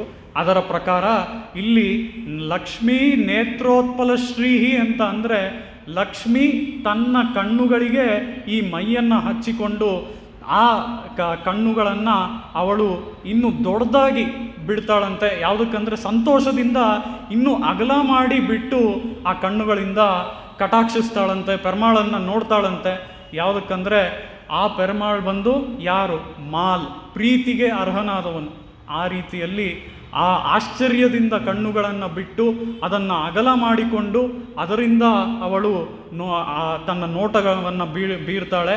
ಅದರಿಂದ ಆ ಕಣ್ಣುಗಳಲ್ಲಿ ಹಚ್ಚಿರುವಂತಹ ಕಾಡಿಗೆ ಅದರ ಪ್ರತಿಬಿಂಬ ಪೆರುಮಾಳ್ನ ಮೇಲೆ ಬೀರ್ತಾ ಇದೆ ಅಂತ ಹೇಳಿ ಇಲ್ಲಿ ಆ ಒಂದು ಕಾಡಿಗೆ ಹಚ್ಚಿಕೊಂಡ್ರೆ ಆ ಕಾಡಿಗೆಯಿಂದ ಏನೇನು ಸಾಧ್ಯ ಅಂತ ಹೇಳಿ ಇಲ್ಲಿ ಕಾಡಿಗೆಯ ಒಂದು ವರ್ಣನೆ, ಆ ಕಾಡಿಗೆಯ ಒಂದು ಮುಖ್ಯತ್ವವನ್ನು ಸ್ವಾಮಿ ದೇಶಿಕರು ತೋರಿಸ್ತಾ ಇದ್ದಾರೆ. ಅದರ ಪ್ರಕಾರ ನಾವು ಇಲ್ಲಿ ನೋಡೋದಾದರೆ ಈ ಕಾಡಿಗೆಯಿಂದ ಇಷ್ಟೆಲ್ಲ ಕಪ್ಪಾಗಿ ನಮ್ಮ ಪೆರುಮಾಳ್ ಕಾಣಿಸ್ತಾ ಇದ್ದಾನೆ ಅಂತ ಹೇಳಿ ಇಲ್ಲಿ ಸ್ವಾಮಿ ದೇಶಿಕರು ಹೇಳ್ತಾ ಇದ್ದಾರೆ. ಮೈಯಿಟ್ಟೆഴുದೋಂ ಮಲರಿಟ್ಟು ನಾಂ ಮುಡಿಯೋಂ. ಮಲರಿಟ್ಟು ನಾಂ ಮುಡಿಯೋಂ ಅಂದರೆ ನಾವು ಮೊದಲೇ ಹೇಳಿದ ಹಾಗೆ ಅಲಂಕಾರವನ್ನು ನಾವು ಮಾಡ್ಕೊಳ್ಳೋದಿಲ್ಲ. ಅದರಲ್ಲಿ ಇವತ್ತಿನ ಹುಡುಗಿರು ಹೇಳೋ ಹಾಗೆ ನಾವು ಹೂವನ್ನು ಮುಡಿಯೋದಿಲ್ಲ ಅಂತ ಗೋದಾದೇವಿ ಹೇಳ್ತಾ ಇಲ್ಲ. ಇಲ್ಲಿ ಗೋದಾದೇವಿ ಹೇಳ್ತಾ ಇರೋವಂಥದ್ದು ಅಲಂಕಾರವಾಗಿ ಯಾವಾಗಲೂ ನಾವು ಹೂವನ್ನು ಮುಡ್ತೇವೆ. ಈ ಸರಿ ಅಂದರೆ ಈಗ ವ್ರತ ನಡಿಬೇಕಾದ್ರೆ ನಾವು ಹೂವನ್ನು ಮುಡೋದಿಲ್ಲ ಅಂತ ಹೇಳಿ ಇಲ್ಲಿ ಗೋದಾದೇವಿ ಹೇಳ್ತಾ ಇದ್ದಾಳೆ. ಇದು ಮೇಲಿನ ಅರ್ಥವಾದರೆ, ಇದಕ್ಕೆ ವಿಶೇಷ ಅರ್ಥವನ್ನು ನಾವು ನೋಡೋದಾದರೆ, ನಾವು ಹೂವನ್ನು ಮುಡೋದಿಲ್ಲ ಅಂದರೆ ಏನರ್ಥ ಅಂದರೆ ನಾವು ಹೂವನ್ನು ನಮ್ಮ ಕೈಯಾರೆ ಮುಡೋದಿಲ್ಲ, ಆ ಕೃಷ್ಣ ಬೇಕಾದರೆ ಬಂದು ಮುಡಿಸ್ಬಿಟ್ಟು ಹೋಗಲಿ ಅಂತ ಅರ್ಥ. ಆ ರೀತಿಯಲ್ಲಿ ಇಲ್ಲಿ ಮಲರಿಟ್ಟು ನಾಂ ಮುಡಿಯೋಂ ಅಂದರೆ ಆ ಕೃಷ್ಣ ಬೇಕಾದರೆ ಬಂದು ಆ ಹೂವನ್ನು ಮುಡಿಸ್ಬಿಟ್ಟು ಹೋಗಲಿ ಅಂತ ಹೇಳಿ ಇಲ್ಲಿ ಗೋದಾದೇವಿ ತೋರಿಸ್ತಾ ಇದ್ದಾಳೆ. ಅದರ ಪ್ರಕಾರ ಮೈಯಿಟ್ಟೆഴുದೋಂ ಮಲರಿಟ್ಟು ನಾಂ ಮುಡಿಯೋಂ ಶಯ್ಯಾದನ ಶಯ್ಯೋಂ, ಅತ್ಯಂತ ಮುಖ್ಯವಾದದ್ದಿದು. ಶಯ್ಯಾದನ ಶಯ್ಯೋಂ ಅಂದರೆ ನಮ್ಮ ಡೋಂಟ್ಸಲ್ಲಿ ಅತ್ಯಂತ ಮುಖ್ಯವಾದದೊಂದು ಇದು, ನಾವು ಮಾಡಬಾರದಂತಹ ಕೆಲಸಗಳಲ್ಲಿ ಮುಖ್ಯವಾದದಿದು. ಅದೇನು ಅಂದರೆ ಶಯ್ಯಾದನ ಶಯ್ಯೋಂ. ಈಗ ನಾವು ಸಾಮಾನ್ಯವಾಗಿ ಹೊರಗಡೆ ನೋಡುವಂತಹ ಒಂದು ನಮ್ಮ ನ್ಯೂಸ್ ಚಾನೆಲ್ಸಲ್ಲಿರ್ಬೋದು, ಅಥವಾ ಯಾರೋ ದೊಡ್ಡವರು ದೊಡ್ಡ ದೊಡ್ಡ ಸೆಲೆಬ್ರಿಟಿಗಳು ಮಾತಾಡೋದು ಇರ್ಬೋದು, ಯಾರಾದರೂ ಮಾತಾಡೋದು ಇರ್ಬೋದು, ಅವರು ಏನಂತಾರೆ, ಯಾವುದಾದ್ರೂ ಒಂದು ಕೆಲಸವನ್ನು ಮಾಡಿ ನಂತರ ಏನು ಹೇಳ್ತಾರೆ ಅಂತ ಅಂದರೆ, ಇದು ನನಗೆ ಹೀಗೆ ಮಾಡೋದು ಸರಿ ಅಂತ ಅನ್ನಿಸ್ತು, ಅದಕ್ಕಾಗಿ ನಾನು ಹೀಗೆ ಮಾಡಿದೆ ಅಂತ ಅಂತಾರೆ ಅಲ್ವಾ. ನಾವಿದು ಸಾಮಾನ್ಯವಾಗಿ ಎಲ್ಲ ಕಡೆ ಹೊರಗಡೆ ನೋಡುವಂಥ ಒಂದು ಸ್ಟೇಟ್ಮೆಂಟ್, ಇದನ್ನು ಎಲ್ಲರೂ ಹೇಳ್ತಾರೆ ಅಲ್ವಾ. ಹೀಗೆ ಮಾಡೋದು ನನಗೆ ಸರಿ ಅಂತ ಅನ್ನಿಸ್ತು, ಅದಕ್ಕೆ ನಾನು ಹೀಗೆ ಮಾಡಿದೆ ಅಂತ ಅಂತಾರೆ ಅಲ್ವಾ. ಈಗ ನಾವು ಮಾಡಬೇಕಾಗಿರುವಂಥ ಕೆಲಸ, ಮಾಡಕೂಡದಂತಹ ಕೆಲಸ ಅದು ಯಾವುದು ನಮಗೆ ಹೇಗೆ ತಿಳಿಯುತ್ತೆ? ನಾವೀಗ ಇದು ಮಾಡಿದ್ರೆ ಇದು ಸರಿ ಅಂತ ನನಗನ್ಸತ್ತೆ, ಅದಕ್ಕೆ ನಾನು ಇದನ್ನು ಮಾಡ್ತೀನಿ ಅಂದರೆ ಅದು ಸರಿನಾ ಹಾಗೆ ಹೇಳೋದು? ಅದನ್ನೇ ಇಲ್ಲಿ ಗೋದಾದೇವಿ ತೋರಿಸ್ತಾ ಇದ್ದಾಳೆ. ನನಗೆ ಸರಿ ಅಂತ ಅನ್ನಿಸ್ತು ಅಂತ ಆಗಲಿ, ಅಥವಾ ನಾನೇನು ಅಂದ್ಕೊಂಡೆ, ನನಗೇನು ಅನ್ನಿಸ್ತು, ನಾನು ಅದ್ರ ಪ್ರಕಾರ ಮಾಡಿದೆ ಅಂತ ಹೇಳೋದಾಗಲಿ, ಇದೆಲ್ಲ ಯಾವುದೂ ಕೂಡ ಸರಿಯಲ್ಲ ಅಂತ ಹೇಳಿ ಇಲ್ಲಿ ಗೋದಾದೇವಿ ತೋರಿಸ್ತಾ ಇದ್ದಾಳೆ. ಅದರ ಪ್ರಕಾರ ನನಗೇನು ಅನ್ನಿಸ್ತು, ನಾನೇನು ಅಂದ್ಕೊಂಡೆ, ನಾನು ಸರಿ ಅನ್ನಿಸ್ತು, ನಾನು ಅದನ್ನೇ ಮಾಡ್ತೀನಿ, ನನಗೆ ಯಾವ್ದು ಸರಿ ಅನ್ನಿಸ್ತು ಅದನ್ನೇ ಮಾಡ್ತೀನಿ ಅನ್ನೋದೆಲ್ಲ ಖಂಡಿತ ಸರಿಯಲ್ಲ. ನಮಗೆ ಒಂದು ರೆಫರೆನ್ಸ್ ಬೇಕು. ಅದು ಯಾವುದು ರೆಫರೆನ್ಸು? ನಾವು ಮಾಡಬೇಕಾಗಿರುವಂತಹ ಕೆಲಸಕ್ಕೆ ಯಾವುದು ರೆಫರೆನ್ಸು ಅಂತ ಹೇಳಿದ್ರೆ, ನಾವು ಮಾಡಬೇಕಾಗಿರುವಂತಹ ಕೆಲಸಕ್ಕೆ ಮುಖ್ಯವಾಗಿ ನಮ್ಮ ಒಂದು ಸಂಪ್ರದಾಯದ ಪ್ರಕಾರ 3 ಪ್ರಮಾಣಗಳನ್ನು ನಾವು ನೋಡ್ಬೋದು. ಅದು ಏನು ಅಂತ ಅಂದರೆ ಶಬ್ದ, ಅನುಮಾನ ಹಾಗೂ ಪ್ರತ್ಯಕ್ಷ. ಪ್ರತ್ಯಕ್ಷ ಅಂತ ಅಂದರೆ ನಾವು ಕಣ್ಣಾರೆ ನೋಡುವಂಥದ್ದು, ಕಿವಿಯಾರೆ ಕೇಳುವಂಥದ್ದು, ಮೂಗಿನಿಂದ ಮೂಸು ನೋಡುವಂಥದ್ದು, ಇವೆಲ್ಲ ಪ್ರತ್ಯಕ್ಷ. ಆ ರೀತಿಯಲ್ಲಿ ಆ ಪ್ರತ್ಯಕ್ಷ ಅನ್ನುವಂಥದ್ದು ಒಂದು ಪ್ರಮಾಣ. ಅದಾದಮೇಲೆ ಪ್ರಮಾಣ ಅಂತ ಅಂದರೆ, ಈಗ ನನ್ನ ಮುಂದೆ ಕಂಬ ಕಾಣ್ತಾ ಇದೆ, ಅದು ಪ್ರಮಾಣವಾಗಿದೆ ಅಂದರೆ ಅದು ನಿಜವಾಗಿಯೂ ಅಲ್ಲಿ ಕಂಬ ಇದೆ, ಇದು ಪ್ರಮಾಣ. ಸರಿ, ಪ್ರತ್ಯಕ್ಷ ಅನ್ನುವಂಥದ್ದು ಒಂದು ಪ್ರಮಾಣ ನೋಡಿದ್ವಿ. ಅನುಮಾನ ಅಂತ ಅಂದರೆ ಏನು? ಅನುಮಾನ ಅನ್ನುವಂಥದ್ದು ಈ ಪ್ರತ್ಯಕ್ಷದಿಂದಲೇ ನಾವು ಡಿರೈವ್ ಮಾಡುವಂಥದ್ದು ಒಂದು, ಅಂದರೆ ಈ ಪ್ರತ್ಯಕ್ಷದಿಂದಲೇ ನಾವು ಊಹಿಸಿ ಹೇಳ್ತೇವೆ, ಅದೇನೇ ಅನುಮಾನ ಅಂತ. ಅದೇನು ಅಂದರೆ, ಈಗ ಉದಾಹರಣೆಗೆ ನೋಡೋದಾದರೆ, ನಮ್ಮ ಹಿಂದಿನ ಕಾಲದ ಅಡುಗೆ ಮನೆಗೆ ಹೋಗೋಣ. ಆ ಅಡುಗೆ ಮನೆಗಳಲ್ಲಿ ನಾವು ನೋಡ್ತಾ ಇದ್ದಂಥದ್ದು ಒಂದು ಸೌದೆಯ ಒಲೆ. ಅಲ್ಲಿ ಸೌದೆಯನ್ನು ಇಟ್ಟು ಹಚ್ಚಿ ಅಲ್ಲಿ ಅಗ್ನಿಯನ್ನು ಪ್ರತಿಷ್ಠಾಪನೆ ಮಾಡಿ ಆಮೇಲೆ ನಾವು ಅಡುಗೆ ಎಲ್ಲ ಮಾಡ್ತಾಯಿದ್ವಿ ಅಲ್ವಾ. ಆ ರೀತಿಯಲ್ಲಿ ಆ ಸೌದೆಯ ಒಲೆಯಲ್ಲಿ ನಾನು ಈಗ ಅಗ್ನಿಯನ್ನು ನೋಡಿದ್ದೇನೆ, ಅದ್ರ ಜೊತೆಗೆ ನಾನು ಹೊಗೆಯನ್ನು ಕೂಡ ನೋಡಿದ್ದೇನೆ. ಆ ಹೊಗೆಯನ್ನು, ಆ ಧೂಮವನ್ನು ನೋಡಿ ನನಗೆ ಅನಿಸತ್ತೆ, ಆ ಧೂಮವನ್ನು ನಾನು ನೋಡಿದ್ದೇನೆ, ಆ ಧೂಮ ಏನಕ್ಕಿಲ್ಲಿದೆ ಅಂತ ನನಗೆ ಗೊತ್ತು. ಯಾಕೆ ಅಂದರೆ ಅಲ್ಲಿ ಅಗ್ನಿ ಇದೆ, ಅದಕ್ಕೆ ಅಲ್ಲಿ ಧೂಮ ಇದೆ ಅನ್ನೋದು ನನಗೆ ಗೊತ್ತು. ಅದೇ ರೀತಿ ನಾನೀಗ ಎಲ್ಲೋ ಬೇರೆ ಕಡೆ ಹೋಗ್ತೇನೆ, ಎಲ್ಲೋ ಒಂದು ಕಾಡು, ಪರ್ವತ, ಮಲೆಗಳು ಇರುವಂತಹ ಒಂದು ಪ್ರದೇಶಕ್ಕೆ ಹೋಗಿ ದೂರದಲ್ಲಿ ಆ ಕಾಡುಗಳಿಂದ ಮೇಲೆ ಹೊಗೆ ಬರ್ತಾ ಇರೋದನ್ನ ನೋಡ್ಬಿಟ್ಟು ನಾ ಕೆಳಗೆ ಆ ಕಾಡಿನಲ್ಲಿ ಅಗ್ನಿ ಅಂದರೆ ಬೆಂಕಿ ಹತ್ಕೊಂಡಿದೆ, ಆ ಕಾಡ್ಗಿಚ್ಚು ಬಂದಿದೆ ಅಲ್ಲಿ ಕಾಡಿನಲ್ಲಿ ಅಂತ ಹೇಳಿ ಅನುಮಾನ ಮಾಡ್ತೇನೆ. ಯಾಕೆ ಅಂತ ಅಂದರೆ, ಈ ಹೊಗೆಯನ್ನು ನಾನು ಮೊದಲು ನಮ್ಮ ಅಡುಗೆ ಕೋಣೆಯಲ್ಲಿ ನೋಡಿದ್ದೆ. ಆ ಅಡುಗೆ ಕೋಣೆಯಲ್ಲಿ ನೋಡಿದ್ದು ಹೊಗೆಯಿಂದ, ಆ ಹೊಗೆ ಯಾವುದರಿಂದ ಬಂತು? ಅಗ್ನಿಯಿಂದ ಬಂತು. ಅದಕ್ಕೆ ನಾನು ಇಲ್ಲೂ ಕೂಡ ಹೊಗೆಯನ್ನು ನೋಡಿ ನಾನು ಅನುಮಾನ ಪಡ್ತೇನೆ, ಅಲ್ಲೂ ಕೂಡ ಅಗ್ನಿ ಇದೆ ಅಂತ ಹೇಳಿ. ಎಲ್ಲಿ? ಆ ಕಾಡಿನಲ್ಲೂ ಕೂಡ ಅಗ್ನಿ ಇದೆ ಅಂತ ಹೇಳಿ ನಾನು ಅನುಮಾನ ಪಡ್ತೇನೆ. ಇದೇ ಅನುಮಾನ. ಅಂದರೆ this is again based on ಪ್ರತ್ಯಕ್ಷ. ನಾವೇನು ನೋಡ್ತೀವೋ, ಏನು ಕೇಳ್ತೀವೋ ಅಗೈನ್ ಬೇಸ್ಡ್ ಆನ್ ಪ್ರತ್ಯಕ್ಷ. ಈ ಅನುಮಾನ ಅನ್ನುವಂಥದ್ದು 2ನೆಯ ಪ್ರಮಾಣ. 3ನೇದು ಯಾವುದು ಅಂತ ಅಂದರೆ ಶಬ್ದ ಅಂತ ನಾವು ಕರಿತೇವೆ. ಶಬ್ದ ಅಂದರೆ ಶ್ರುತಿಗಳು, ವೇದವಾಕ್ಯಗಳು. ಈಗ ನಮ್ಮ ಕನ್ನಡದಲ್ಲೇ ನಾವು ಒಂದು ನುಡಿ ಮಾತು, ಒಂದು ಹಳೆಯ ಮಾತು ಹೇಳ್ತೀವಲ್ವ. ಯಾವುದಾದ್ರೂ ಒಂದು ಕೆಲಸವನ್ನು ಒಬ್ಬ ಬಿಡದೇ ಮಾಡ್ತಾ ಇದ್ದ ಅಂದರೆ, ಅದನ್ನೇ ಒಬ್ಬ ಮಾಡ್ತಾ ಇದ್ದ ಅಂದರೆ, ಇದೇನು ವೇದವಾಕ್ಯನಾ, ನೀನು ಹೀಗೆ ಮಾಡ್ತೀಯಲ್ಲ ಅಂತ ಹೇಳ್ತೀವಲ್ವ. ಅಂದರೆ ಏನರ್ಥ?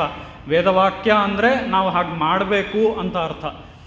ಆ ರೀತಿಯಲ್ಲಿ ಇಲ್ಲಿ ಶಬ್ದ, ಪ್ರತ್ಯಕ್ಷ, ಅನುಮಾನ, ಇವು 3 ಕೂಡ ನಮ್ಮ ಸಂಪ್ರದಾಯದಲ್ಲಿ ನಾವು ನೋಡುವಂತಹ 3 ಮುಖ್ಯ ಪ್ರಮಾಣಗಳು. ಈ 3 ಪ್ರಮಾಣಗಳಿಂದ ನಾವು ಏನು ಮಾಡಬೇಕು, ಏನು ಮಾಡಬಾರ್ದು ಅನ್ನುವಂತಹ ವಿಷಯಗಳನ್ನು ನಾವು ನೇರವಾಗಿ ತಿಳ್ಕೊಂಬಿಡ್ಬೋದಾ? ನಮ್ಮ ಕೈಲಿ ಅಷ್ಟೊಂದು ಸಾಮರ್ಥ್ಯ ಇದೆಯಾ? ಪ್ರತ್ಯಕ್ಷ ನೋಡೋದೆಲ್ಲ ಅರಿತೀವಿ, ಹೌದು. ಆ ಪ್ರತ್ಯಕ್ಷದಿಂದ ಅಗೈನ್ ಒಂದು ಏನೋ ಒಂದು ಅನುಮಾನಿಸ್ತೀವಿ, ಇದು ಹೀಗಿರ್ಬೋದು ಹಾಗಿರ್ಬೋದು ಅಂತ ಅನುಮಾನ ಪಡ್ತೀವಿ, ಅದೂ ಸರಿ.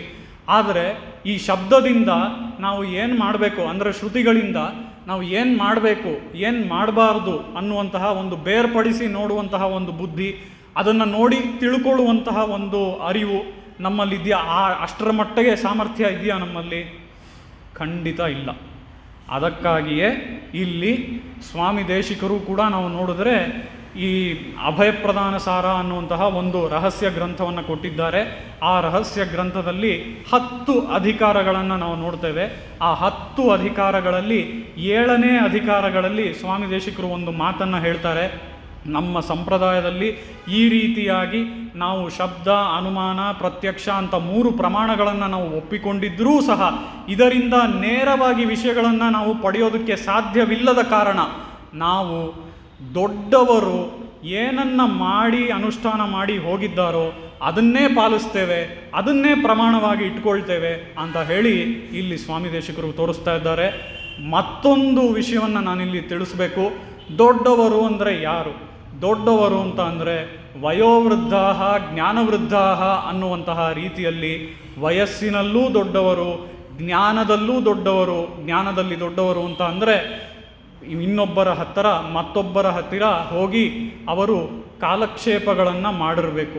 ಅಂಥವರ ಬಳಿ ವಯೋವೃದ್ಧಾ ಜ್ಞಾನವೃದ್ಧಾ ಅಂಥವರ ಬಳಿ ನಾವು ವಿಷಯಗಳನ್ನು ತಿಳ್ಕೋಬೇಕು. ಅಂದರೆ ಯಾವ ವಿಷಯಗಳನ್ನು ನಾವು ಯಾವುದನ್ನು ಮಾಡಬೇಕು ಯಾವುದನ್ನು ಮಾಡಬಾರ್ದು ಅನ್ನುವಂತಹ ಒಂದು ಡಿಫ್ರೆನ್ಷಿಯೇಷನ್ ಏನಿದೆ ಅದು ನಮಗೆ ಹೇಗೆ ತಿಳಿಯುತ್ತೆ ಅಂತ ಅಂದರೆ ದೊಡ್ಡವರೇ ನಮಗೆ ಪ್ರಮಾಣ ಅಂತ ಹೇಳಿ ಸ್ವಾಮಿ ದೇಶಿಕರು ತೋರಿಸ್ತಾರೆ.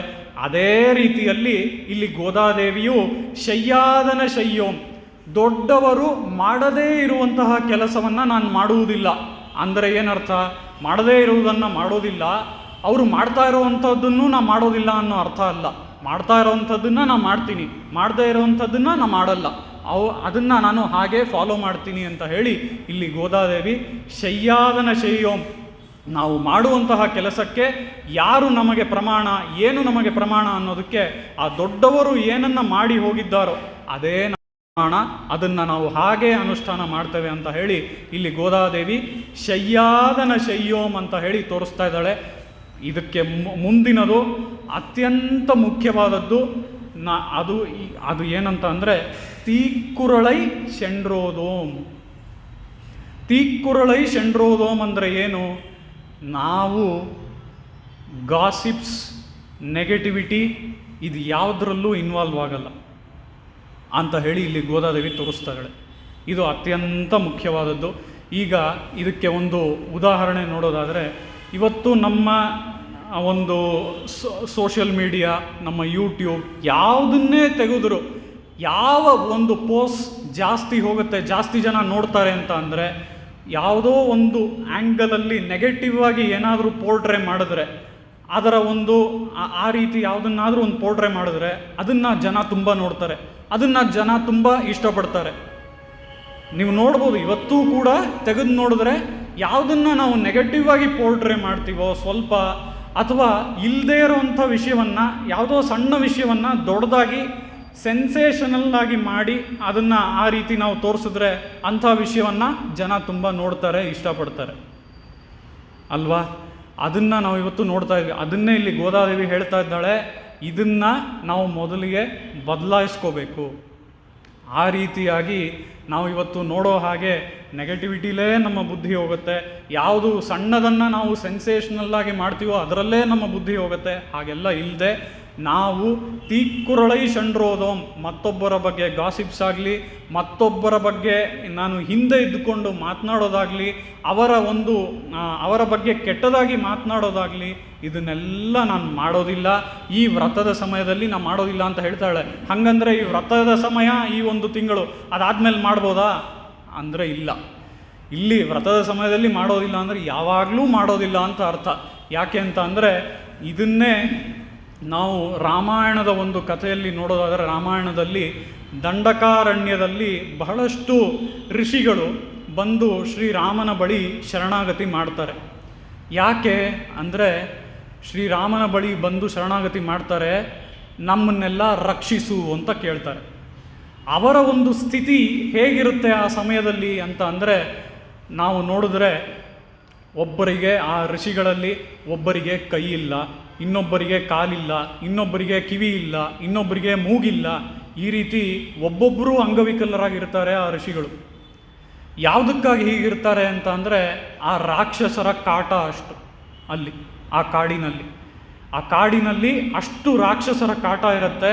ಹಾಗಾಗಿ ಇವರೆಲ್ಲ ಅಂಗವಿಕಲರಾಗಿ ಹೀಗೆ ಬಂದು ರಾಮನನ್ನು ಬೇಡ್ತಾರೆ, ನೀನೇ ನಮ್ಮನ್ನು ಕಾಪಾಡಬೇಕು ಅಂತ ಬೇಡ್ತಾರೆ. ಆಗ ನಾವಿಲ್ಲಿ ಮುಖ್ಯವಾಗಿ ಗಮನಿಸಬೇಕಾಗಿರುವಂಥ ವಿಷಯ ಏನು ಅಂತ ಅಂದರೆ, ಈ ಮಹರ್ಷಿಗಳು ಏನಿದ್ದಾರೆ ಅವರಿಗೆ ತಮ್ಮನ್ನು ತಾವು ರಕ್ಷಿಸಿಕೊಳ್ಳುವಂತಹ ಶಕ್ತಿ ಇದೆಯೇ ಇಲ್ವಾ? ಶಕ್ತಿ ಇದೆಯಾ ಇಲ್ವಾ? ಖಂಡಿತ ಇದೆ. ಯಾಕಂದರೆ ಈ ತಪಶಕ್ತಿ ಅನ್ನುವಂಥದ್ದು ಈ ನಮ್ಮ ಒಂದು ದೈಹಿಕ ಶಕ್ತಿ, ಫಿಸಿಕಲ್ ಸ್ಟ್ರೆಂತ್ ಏನಿದೆ ಇದಕ್ಕಿಂತ ಮೇಲಾದದ್ದು. ಅಷ್ಟು ತಪಶಕ್ತಿಯನ್ನು ಉಳ್ಳವರು ಆ ಮಹರ್ಷಿಗಳು. ಆ ಮಹರ್ಷಿಗಳು ತಮ್ಮ ತಪಶಕ್ತಿಯಿಂದ ಈ ರಾಕ್ಷಸರೆಲ್ಲ ನಾಶವಾಗಿ ಹೋಗಲಿ ಅಂತ ಒಂದು ಶಾಪ ಕೊಟ್ಟರೆ ಅವ್ರು ನಾಶವಾಗಲ್ವಾ? ಖಂಡಿತ ಆಗ್ತಾರೆ. ಹಾಗಿರಬೇಕಾದ್ರೆ ಅದನ್ನು ಮಾಡದೆ ಅವರು ಶ್ರೀರಾಮನ ಬಳಿ ಬಂದು ನಮ್ಮನ್ನು ನೀನೇ ರಕ್ಷಿಸಬೇಕು ಅಂತ ಶಕ್ತಿ ಇಲ್ಲದೆ ಇರೋರ ಥರ ಏನಕ್ಕೆ ಬಂದು ಇಲ್ಲಿ ಶರಣಾಗತಿ ಮಾಡಿದ್ರು ಅಂದರೆ, ಅವರು ಒಂದು ನಿಮಿಷದಲ್ಲಿ ಹೀಗೆ ಶಾಪ ಕೊಟ್ಟರೆ ಎಲ್ಲರೂ ನಾಶ ಹೋಗ್ತಾರೆ. ಆದರೆ ಅವರು ಅದನ್ನು ಮಾಡಲಿಲ್ಲ. ಯಾಕೆ ಅಂದರೆ, ಹಾಗೆ ಮಾಡಿದ ಕೂಡಲೇ ನಮ್ಮ ತಪಶಕ್ತಿ ಎಲ್ಲ ಒಂದೇ ಸೆಕೆಂಡಲ್ಲಿ ಕಡಿಮೆ ಆಗೋಗುತ್ತೆ. ಡೆಸ್ಟ್ರಾಯ್ಡ್ ಇನ್ ಸೆಕೆಂಡ್ಸ್ ಅಂತ ನಾವು ಬಿಲ್ಡಿಂಗ್ ಬೀಳೋದೆಲ್ಲ ನೋಡ್ತೀವಲ್ಲ, ಆ ರೀತಿ ಎಷ್ಟೋ ವರ್ಷಗಳಿಂದ ಕೂಡಿಟ್ಟಂತಹ ತಪಶಕ್ತಿ ಎಲ್ಲ ಒಂದು ಸೆಕೆಂಡ್ನಲ್ಲಿ ಆ ರೀತಿ ಶಾಪ ಕೊಟ್ಟ ತಕ್ಷಣ ಅದೆಲ್ಲವೂ ನಾಶವಾಗಿ ಹೋಗುತ್ತೆ. ಆ ಕಾರಣಕ್ಕೋಸ್ಕರವೇ ತಮ್ಮ ತಪಶಕ್ತಿಯನ್ನು ಉಳಿಸ್ಕೋಬೇಕು. ಆ ತಪಶಕ್ತಿಯನ್ನು ಉಳಿಸ್ಕೊಂಡು ಪರಮಪುರುಷನಾದ ಶ್ರೀರಾಮನ ದರ್ಶನಕ್ಕಾಗಿ ಆ ತಪಶಕ್ತಿಯನ್ನು ಉಪಯೋಗಿಸ್ಕೋಬೇಕು ಅಂತ ಹೇಳಿ ಆ ತಪಶಕ್ತಿಯನ್ನು ಉಪಯೋಗಿಸ್ಕೊಳ್ದೆ ಅವರು ಆದರೂ ಪರವಾಗಿಲ್ಲ ಅಂತ ಹೇಳಿ ಆ ರಾಕ್ಷಸರ ಕಾಟವನ್ನೆಲ್ಲ ತಡ್ಕೊಂಡಿದ್ರು.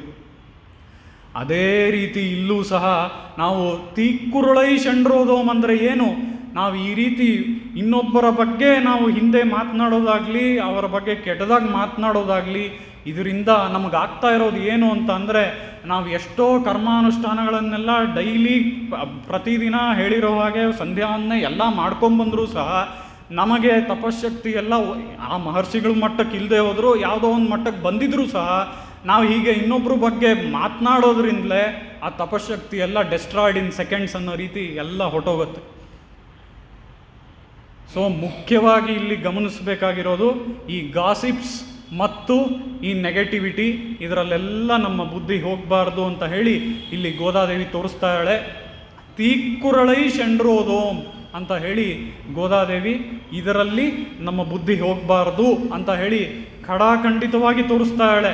ಇದಕ್ಕೆ ಒಂದು ಕಥೆಯನ್ನು ನಾವು ನೋಡೋದಾದರೆ, ಕೂರತ್ತಾಳ್ವಾನರು ಅಂತ ಇದ್ದರು. ಅವರು ಯಾರು ಅಂತ ಅಂದರೆ, ನಮ್ಮ ಸ್ವಾಮಿ ಭಾಷ್ಯಕಾರರಿಗಿಂತ 10 ವರ್ಷ ವಯಸ್ಸಿನಲ್ಲಿ ದೊಡ್ಡವರು, ಆದರೆ ಸ್ವಾಮಿ ಭಾಷ್ಯಕಾರರಿಗೆ ಶಿಷ್ಯರಾಗಿ ಇದ್ದವರು. ಈ ಕೂರತ್ತಾಳ್ವಾನರು ತಾವೂ ಕೂಡ ಕಾಲಕ್ಷೇಪಗಳನ್ನು ಮಾಡ್ತಾಯಿದ್ರು. ಅಂದರೆ ತಾವೂ ಕೂಡ ವಿಷಯಗಳನ್ನೆಲ್ಲ ಪಾಸ್ ಆನ್ ಮಾಡ್ತಾಯಿದ್ರು ಬೇರೆ ಶಿಷ್ಯರಿಗೆ. ತಾವು ಒಂದು ಬಾರಿ ವಿಷಯಗಳನ್ನೆಲ್ಲ ಸ್ವಾಮಿ ರಾಮಾನುಜರಿಂದ ಗ್ರಹಿಸ್ಕೊಂಡ ಮೇಲೆ ತಾವು ಕೂಡ ಕಾಲಕ್ಷೇಪಗಳನ್ನು ಮಾಡೋದಕ್ಕೆ ಆರಂಭ ಮಾಡಿದ್ರು. ಅಂಥ ಸಮಯದಲ್ಲಿ ಅವರಿಗೆ ಬಹಳಷ್ಟು ಜನ ಶಿಷ್ಯರಿದ್ದರು. ಅದರಲ್ಲಿ ಒಬ್ಬ ಶಿಷ್ಯ ಪಿಳ್ಳೈ ಆಳ್ವಾನ್ ಅನ್ನುವಂತಹ ಒಬ್ಬ ಶಿಷ್ಯ. ಆ ಶಿಷ್ಯ ಎಲ್ಲದರಲ್ಲೂ ಒಳ್ಳೆಯವನಾಗಿದ್ದ, ಒಂದನ್ನು ಬಿಟ್ಟು. ಏನು ಅಂದರೆ, ಆ ಪಿಳ್ಳೈ ಆಳ್ವಾನಿಗೆ ಒಂದು ಕೆಟ್ಟ ಅಭ್ಯಾಸ. ಕಾರಣ ಇಲ್ಲದೇನೆ ಯಾರನ್ನು ನೋಡಿದ್ರೂ ಸಹ ಅವರನ್ನು ಬೈಯೋದು. ಈ ಒಂದು ಕೆಟ್ಟ ಅಭ್ಯಾಸ ಪಿಳ್ಳೈ ಆಳ್ವಾನರ ಬಳಿ ಇತ್ತು. ಹೀಗೆ ಬಹಳಷ್ಟು ದಿನ ಮಾಡ್ಕೊಂಡ್ಬಂದರು ಅವರು. ಕೂರತ್ತಾಳ್ವಾನರಿಗೆ ಯೋಚನೆ ಆಗಿತ್ತು, ಕಾರಣ ಇಲ್ಲದೇನೆ ಹೀಗೆ ನೋಡಿದವ್ರನ್ನೆಲ್ಲ ಬೈತಾರಲ್ಲ ಇವರು, ಕಾಲಕ್ಷೇಪಗಳೆಲ್ಲ ಮಾಡ್ತಾ ಇದ್ದಾರೆ, ವಿಷಯಗಳೆಲ್ಲ ತಿಳ್ಕೊಂಡಾದ್ಮೇಲೆ ಕ್ರಮವಾಗಿ ಆ ಬದಲಾವಣೆ ಕೂಡ ಬರಬೇಕಲ್ವ ಅವರಲ್ಲಿ ಅಂತ ಇವರಿಗೆ ಒಂದು ಎಕ್ಸ್ಪೆಕ್ಟೇಷನ್ ಇತ್ತು. ಆದರೆ ಅವರ ಕಡೆಯಿಂದ ಈ ಬದಲಾವಣೆ ನಡೀಲೇ ಇಲ್ಲ. ಇವರು ಎಷ್ಟೇ ದಿನಗಳಾದರೂ ಸಹ ಹಾಗೇ ಇದ್ದರು. ನೋಡಿದವ್ರನ್ನೆಲ್ಲ ಬೈಯೋದು, ನೋಡಿದವ್ರ ಬಗ್ಗೆ ಎಲ್ಲ ಕೆಟ್ಟದಾಗಿ ಮಾತಾಡೋದು, ಹೀಗೆ ಈ ಪಿಳ್ಳೆ ಆಳ್ವಾನರು ಇದ್ದರು. ಅದಾದ ಮೇಲೆ ಒಂದು ಸಮಯ ಏನಾಯಿತು ಅಂತಂದರೆ, ಒಂದು ಗ್ರಹಣದ ಸಮಯದಲ್ಲಿ ನಾವು ಏನು ಮಾಡಬೇಕು? ಸಾಮಾನ್ಯವಾಗಿ ನಾವು ಸ್ನಾನಾದಿಗಳನ್ನು ಮಾಡ್ತೇವೆ. ಅದಕ್ಕೆ ಮುಂಚೆ ಏನಾದರೂ ಗ್ರಹಣದ ಸಮಯದಲ್ಲೇ ನಾವು ಅವನ ಸ್ತೋತ್ರ ಪಾಠಗಳು, ಭಗವಂತನ ಸ್ತೋತ್ರ ಪಾಠಗಳಾಗಲಿ, ಭಜನೆಗಳಾಗಲಿ, ಇವುಗಳನ್ನೆಲ್ಲ ಮಾಡ್ತೇವೆ. ಅದಾದ ಮೇಲೆ ಸ್ನಾನಾದಿಗಳನ್ನು ಮಾಡ್ತೇವೆ. ಅದಾದ ಮೇಲೆ ಒಂದು ವಿಷಯ ತೋರಿಸ್ತಾರೆ. ಅದೇನು ಅಂತ ಅಂದರೆ, ನಾವು ದಾನವನ್ನು ಮಾಡಬೇಕು ಅಂತ ಕೂಡ ಹೇಳ್ತಾರೆ. ಅದರ ಪ್ರಕಾರ ಸ್ನಾನಾದಿಗಳು ಎಲ್ಲ ಆಯಿತು. ಎಲ್ಲಿ? ಅಲ್ಲೊಂದು ಪುಷ್ಕರಣಿಯಲ್ಲಿ ಕೂರತ್ತಾಳ್ವಾನರು, ಅದರ ಜೊತೆಗೆ ಪಿಳ್ಳೆ ಆಳ್ವಾನರು ಇಬ್ಬರೂ ಕೂಡ ಗ್ರಹಣ ಮುಗಿಸಿಕೊಂಡು ಪುಷ್ಕರಣಿಯಲ್ಲಿ ಸ್ನಾನ ಮಾಡಿ ಎದ್ದು ಬರ್ತಾರೆ. ಎದ್ದು ಬಂದು ಕೂಡಲೇ ಕೂರತ್ತಾಳ್ವಾನರು ದಾನ ಮಾಡಬೇಕು, ದಾನ ತಗೋಬೇಕು ಅಲ್ವಾ? ಆ ಸಮಯದಲ್ಲಿ ಇವರನ್ನು ಕೇಳ್ತಾರೆ, ನೀನು ಈ ಸಮಯದಲ್ಲಿ ನನಗೊಂದು ದಾನ ಕೊಡ್ತೀಯಾ ಅಂತ ಕೇಳ್ತಾರೆ. ಅದಕ್ಕೆ ಪಿಳ್ಳೆ ಆಳ್ವಾನರು ಕೇಳ್ತಾರೆ, ಸ್ವಾಮಿ, ತಾವು ನನಗೆ ಆಚಾರ್ಯರು, ತಾವು ಏನೇ ಹೇಳಿದ್ರು ನಾನು ನಿಮಗೆ ಕೊಡ್ತೇನೆ ಅಂತ ಹೇಳಿ ಪಿಳ್ಳೆ ಆಳ್ವಾನರು ಹೇಳಿಬಿಟ್ರು. ಆ ಸಮಯದಲ್ಲಿ ಕೂರತ್ತಾಳ್ವಾನರು ಏನು ಕೇಳ್ತಾರೆ ಅಂತ ಹೇಳಿ ಪಿಳ್ಳೆ ಆಳ್ವಾನರು ಎಕ್ಸ್ಪೆಕ್ಟ್ ಮಾಡಿರಲಿಲ್ಲ. ಅವ್ರು ಕೇಳಿದ್ದೇನು ಅಂತ ಅಂದರೆ, ನೀನು ನಿನ್ನ ಬಾಯಿಂದ ಇಷ್ಟೆಲ್ಲ ದೂಷಣೆಗಳನ್ನು ಮಾಡ್ತೀಯಲ್ಲ ಎಲ್ಲರನ್ನ, ಅದನ್ನು ನೀನು ನನಗೆ ದಾನವಾಗಿ ಕೊಟ್ಬಿಡು ಅಂತ ಕೇಳಿದ್ರು. ಆ ರೀತಿಯಲ್ಲಿ ಆಗ ತಕ್ಷಣವೇ ಪಿಳ್ಳೆ ಆಳ್ವಾನರು, ಆ ಒಂದು ಕೆಟ್ಟ ಬುದ್ಧಿ ಅವರಿಗೆ, ಕೆಟ್ಟ ಚಟ ಇದ್ರೂ ಸಹ ಗುರುಗಳ ಮೇಲೆ ಭಕ್ತಿ ಅಪಾರವಾಗಿತ್ತು ಪಿಳ್ಳೆ ಆಳ್ವಾನರಿಗೆ. ಅದಕ್ಕೆ ಅವರು ಕೂರತ್ತಾಳ್ವಾನರು ಕೇಳಿದ ಕೂಡಲೇ ನಾನು ನಿಮಗೆ ದಾನವಾಗಿ ಕೊಟ್ಟು ಬಿಡ್ತೇನೆ ಅಂತ ಅಂದರು. ಸರಿ, ದಾನವಾಗಿ ಕೊಟ್ಟರು. ಮತ್ತೆ ಕಾಲಕ್ಷೇಪಗಳು ನಡೀತಾ ಇದ್ವು. ಅದಕ್ಕೆಲ್ಲ ಬರ್ತಾಯಿದ್ರು, ವಿದ್ಯಾರ್ಥಿಗಳೆಲ್ಲ ಬರ್ತಾಯಿದ್ರು. ಅದರಲ್ಲಿ ಪಿಳ್ಳೆ ಆಳ್ವಾನರು ಒಂದು 2-3 ದಿನಗಳು ಕಾಲಕ್ಷೇಪಕ್ಕೆ ಬಂದರು. ಅದಾದ ಮೇಲೆ 4ನೇ ದಿನದಿಂದ ಪಿಳ್ಳೆ ಆಳ್ವಾನರು ಕಾಣಲೇ ಇಲ್ಲ ಕಾಲಕ್ಷೇಪದಲ್ಲಿ. ಅವರು ಯಾವಾಗಲೂ ಬರೋವಂಥವ್ರು, ರೆಗ್ಯುಲರಾಗಿ ಕಾಲಕ್ಷೇಪಕ್ಕೆ ಬರೋವಂಥವ್ರು, ಮಿಸ್ಸೇ ಮಾಡಲ್ಲ ಕಾಲಕ್ಷೇಪವನ್ನು. ಆ ರೀತಿ ಬರೋವಂಥವ್ರು ಕಾಲಕ್ಷೇಪದಲ್ಲಿ ಪಿಳ್ಳೆ ಆಳ್ವಾನರು ಕಾಣಲೇ ಇಲ್ಲ. ಇದನ್ನು ಯೋಚನೆ ಮಾಡಿ ಕೂರತ್ತಾಳ್ವಾನನಿಗೆ ಬಹಳ ಯೋಚನೆ ಆಗೋಯಿತು. ಇಷ್ಟು ಭಕ್ತಿ ಶ್ರದ್ಧೆಯಿಂದ ವಿಷಯಗಳನ್ನೆಲ್ಲ ತಿಳ್ಕೊಳ್ಳುವಂಥ ಪಿಳ್ಳೆ ಆಳ್ವಾನರು ಕಾಲಕ್ಷೇಪಕ್ಕೆ ಬರ್ತಾನೆ ಇಲ್ವಲ್ಲ, ಈಗ 1 ವಾರದ ಮೇಲೆ ಆಗೋಯ್ತಲ್ಲ, ಅವರು ಎಲ್ಲಿ ಕಾಣಿಸ್ತಾನೆ ಇಲ್ವಲ್ಲ ಅಂತ ಹೇಳಿ ಗುರುಗಳೇ ಸ್ವಯಂ ಆಗಿ ಶಿಷ್ಯನ ಮನೆಯನ್ನು ಹುಡ್ಕೊಂಡು ಹೋಗ್ತಾರೆ. ಕೂರತ್ತಾಳ್ವಾನರು ಶಿಷ್ಯನ ಮನೆಯನ್ನು ಹುಡ್ಕೊಂಡು ಹೋಗ್ತಾರೆ. ಅಲ್ಲಿ ನೋಡಿದ್ರೆ ಅವರು ತಮ್ಮ ಮನೆಯಲ್ಲಿ ಹೀಗೆ ತಲೆಯನ್ನು ಬಗ್ಗಿಸಿಕೊಂಡು ಕುಳಿತಿದ್ದಾರೆ. ಅದಾದ ಕೂಡಲೇ ಅವರು ಒಳಗೆ ಹೋಗ್ತಾರೆ. ಕೂರತ್ತಾಳ್ವಾನರು ಒಳಗೆ ಹೋದ ತಕ್ಷಣವೇ ಕೂರತ್ತಾಳ್ವಾನರು ಬಂದಿದ್ದಾರೆ ಅಂತ ಗೊತ್ತಾಗತ್ತೆ. ಪಿಳ್ಳೆ ಆಳ್ವಾನರಿಗೆ ಕಣ್ಣಲ್ಲಿ ಹಾಗೇ ಧಾರಾಕಾರವಾಗಿ ಕಣ್ಣೀರು ಸುರಿಯುತ್ತೆ. ಪಿಳ್ಳೆ ಆಳ್ವಾನರಿಗೆ ಯಾವುದಕ್ಕಾಗಿ ಅಂತ ಅಂದರೆ, ಸ್ವಾಮಿ ಕೂರತ್ತಾಳ್ವಾನರೇ, ನೀವು ಹೇಳಿದ ಹಾಗೆ ಆ ಗ್ರಹಣದ ಸಮಯದ ನಂತರ ನಾನು ನಿಮಗೆ ನೀವು ದಾನವನ್ನು ಕೊಟ್ಟಿದ್ದೆ, ನಾನು ಯಾರನ್ನೂ ದೂಷಣೆ ಮಾಡೋದಿಲ್ಲ ಅಂತ ಹೇಳಿ ಆ ಒಂದು ದಾನವನ್ನು ಕೊಟ್ಟಿದ್ದೆ. ನನ್ನಿಂದ ಹಾಗೆ ಇರೋಕ್ಕಾಗಲಿಲ್ಲ. ನನ್ನ ಕೆಟ್ಟ ಚಟ ಏನು ಮಾಡೋದು, ಮತ್ತೆ ಯಾರೋ ದಾರಿಯಲ್ಲಿ ಸಿಕ್ಕಿದ್ರು, ನಾನು ನಿಮಗೆ ದಾನ ಕೊಟ್ಟು ಒಂದು ಸ್ವಲ್ಪ ಹೊತ್ತಿನಲ್ಲೇ ನಾನು ಇನ್ನೊಬ್ಬರನ್ನ ದೂಷಣೆ ಮಾಡಿದೆ. ನಾನು ಈ ರೀತಿ ದಾನ ಕೊಟ್ಟಾದ್ಮೇಲೆ ಈ ಒಂದು ಕೆಟ್ಟ ಚಟವನ್ನು ನನ್ನಿಂದ ಬಿಡೋಕ್ಕಾಗಲಿಲ್ವಲ್ಲ ಅಂತ ಹೇಳಿ ನಾನು ದುಃಖಪಟ್ಟು ನಿಮ್ಮ ಮುಂದೆ ಹೇಗೆ ನನ್ನ ಮುಖವನ್ನು ತೋರಿಸ್ಲಿ ಅಂತ ಹೇಳಿ ನಾನು ಕಾಲಕ್ಷೇಪಕ್ಕೆ ಬರಲೇ ಇಲ್ಲ ಇಷ್ಟು ದಿನ ಅಂತ ಹೇಳ್ತಾರವರು. ಆ ರೀತಿಯಲ್ಲಿ ಅವರು ಮೊದಲೂ ಕೂಡ ಆ ಕೆಲಸಗಳನ್ನು ಮಾಡ್ತಾಯಿದ್ರು. ಪಿಳ್ಳೆ ಆಳ್ವಾನರು ಎಲ್ಲರನ್ನ ದೂಷಣೆ ಮಾಡೋದನ್ನು ಮೊದಲೂ ಮಾಡ್ತಾಯಿದ್ರು ಅಲ್ವಾ, ಈಗಲೂ ಮಾಡಿದ್ರು. ಆದರೆ ಮೊದಲು ಮಾಡಿದ್ದಕ್ಕೂ ಈಗ ಮಾಡಿದ್ದಕ್ಕೂ ವ್ಯತ್ಯಾಸ ಏನು ಅಂದರೆ, ಮೊದಲು ಅವರು ಈ ರೀತಿ ಎಲ್ಲರನ್ನ ದೂಷಣೆ ಮಾಡಿದಾಗ ಇದರ ಬಗ್ಗೆ ಅವರು ಸ್ವಲ್ಪವೂ ಕೂಡ ಯೋಚನೆ ಮಾಡಲಿಲ್ಲ. ನಾವು ಇನ್ನೊಬ್ಬರನ್ನ ಹೀಗೆ ಬೈತಾ ಇದ್ದೀವಲ್ಲ, ಇನ್ನೊಬ್ಬರ ಬಗ್ಗೆ ನಾವು ಹೀಗೆಲ್ಲ ಮಾತಾಡ್ತಾ ಇದ್ದೀವಲ್ಲ ಅಂತ ಹೇಳಿ ಸ್ವಲ್ಪವೂ ಯೋಚನೆ ಮಾಡಲಿಲ್ಲ.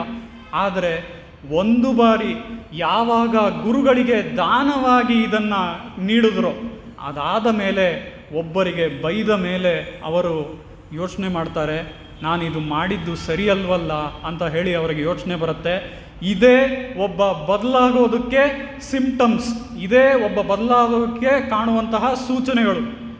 ಆ ರೀತಿಯಲ್ಲಿ ತಾವು ಹೇಗೆ ಕೂರತ್ತಾಳ್ವಾನರು ತಮ್ಮ ಶಿಷ್ಯನನ್ನು ಬದಲಾಯಿಸಿದರು ಅನ್ನುವಂಥದ್ದು ಈ ಕಥೆಯಿಂದ ನಮಗೆ ಗೊತ್ತಾಗುತ್ತೆ.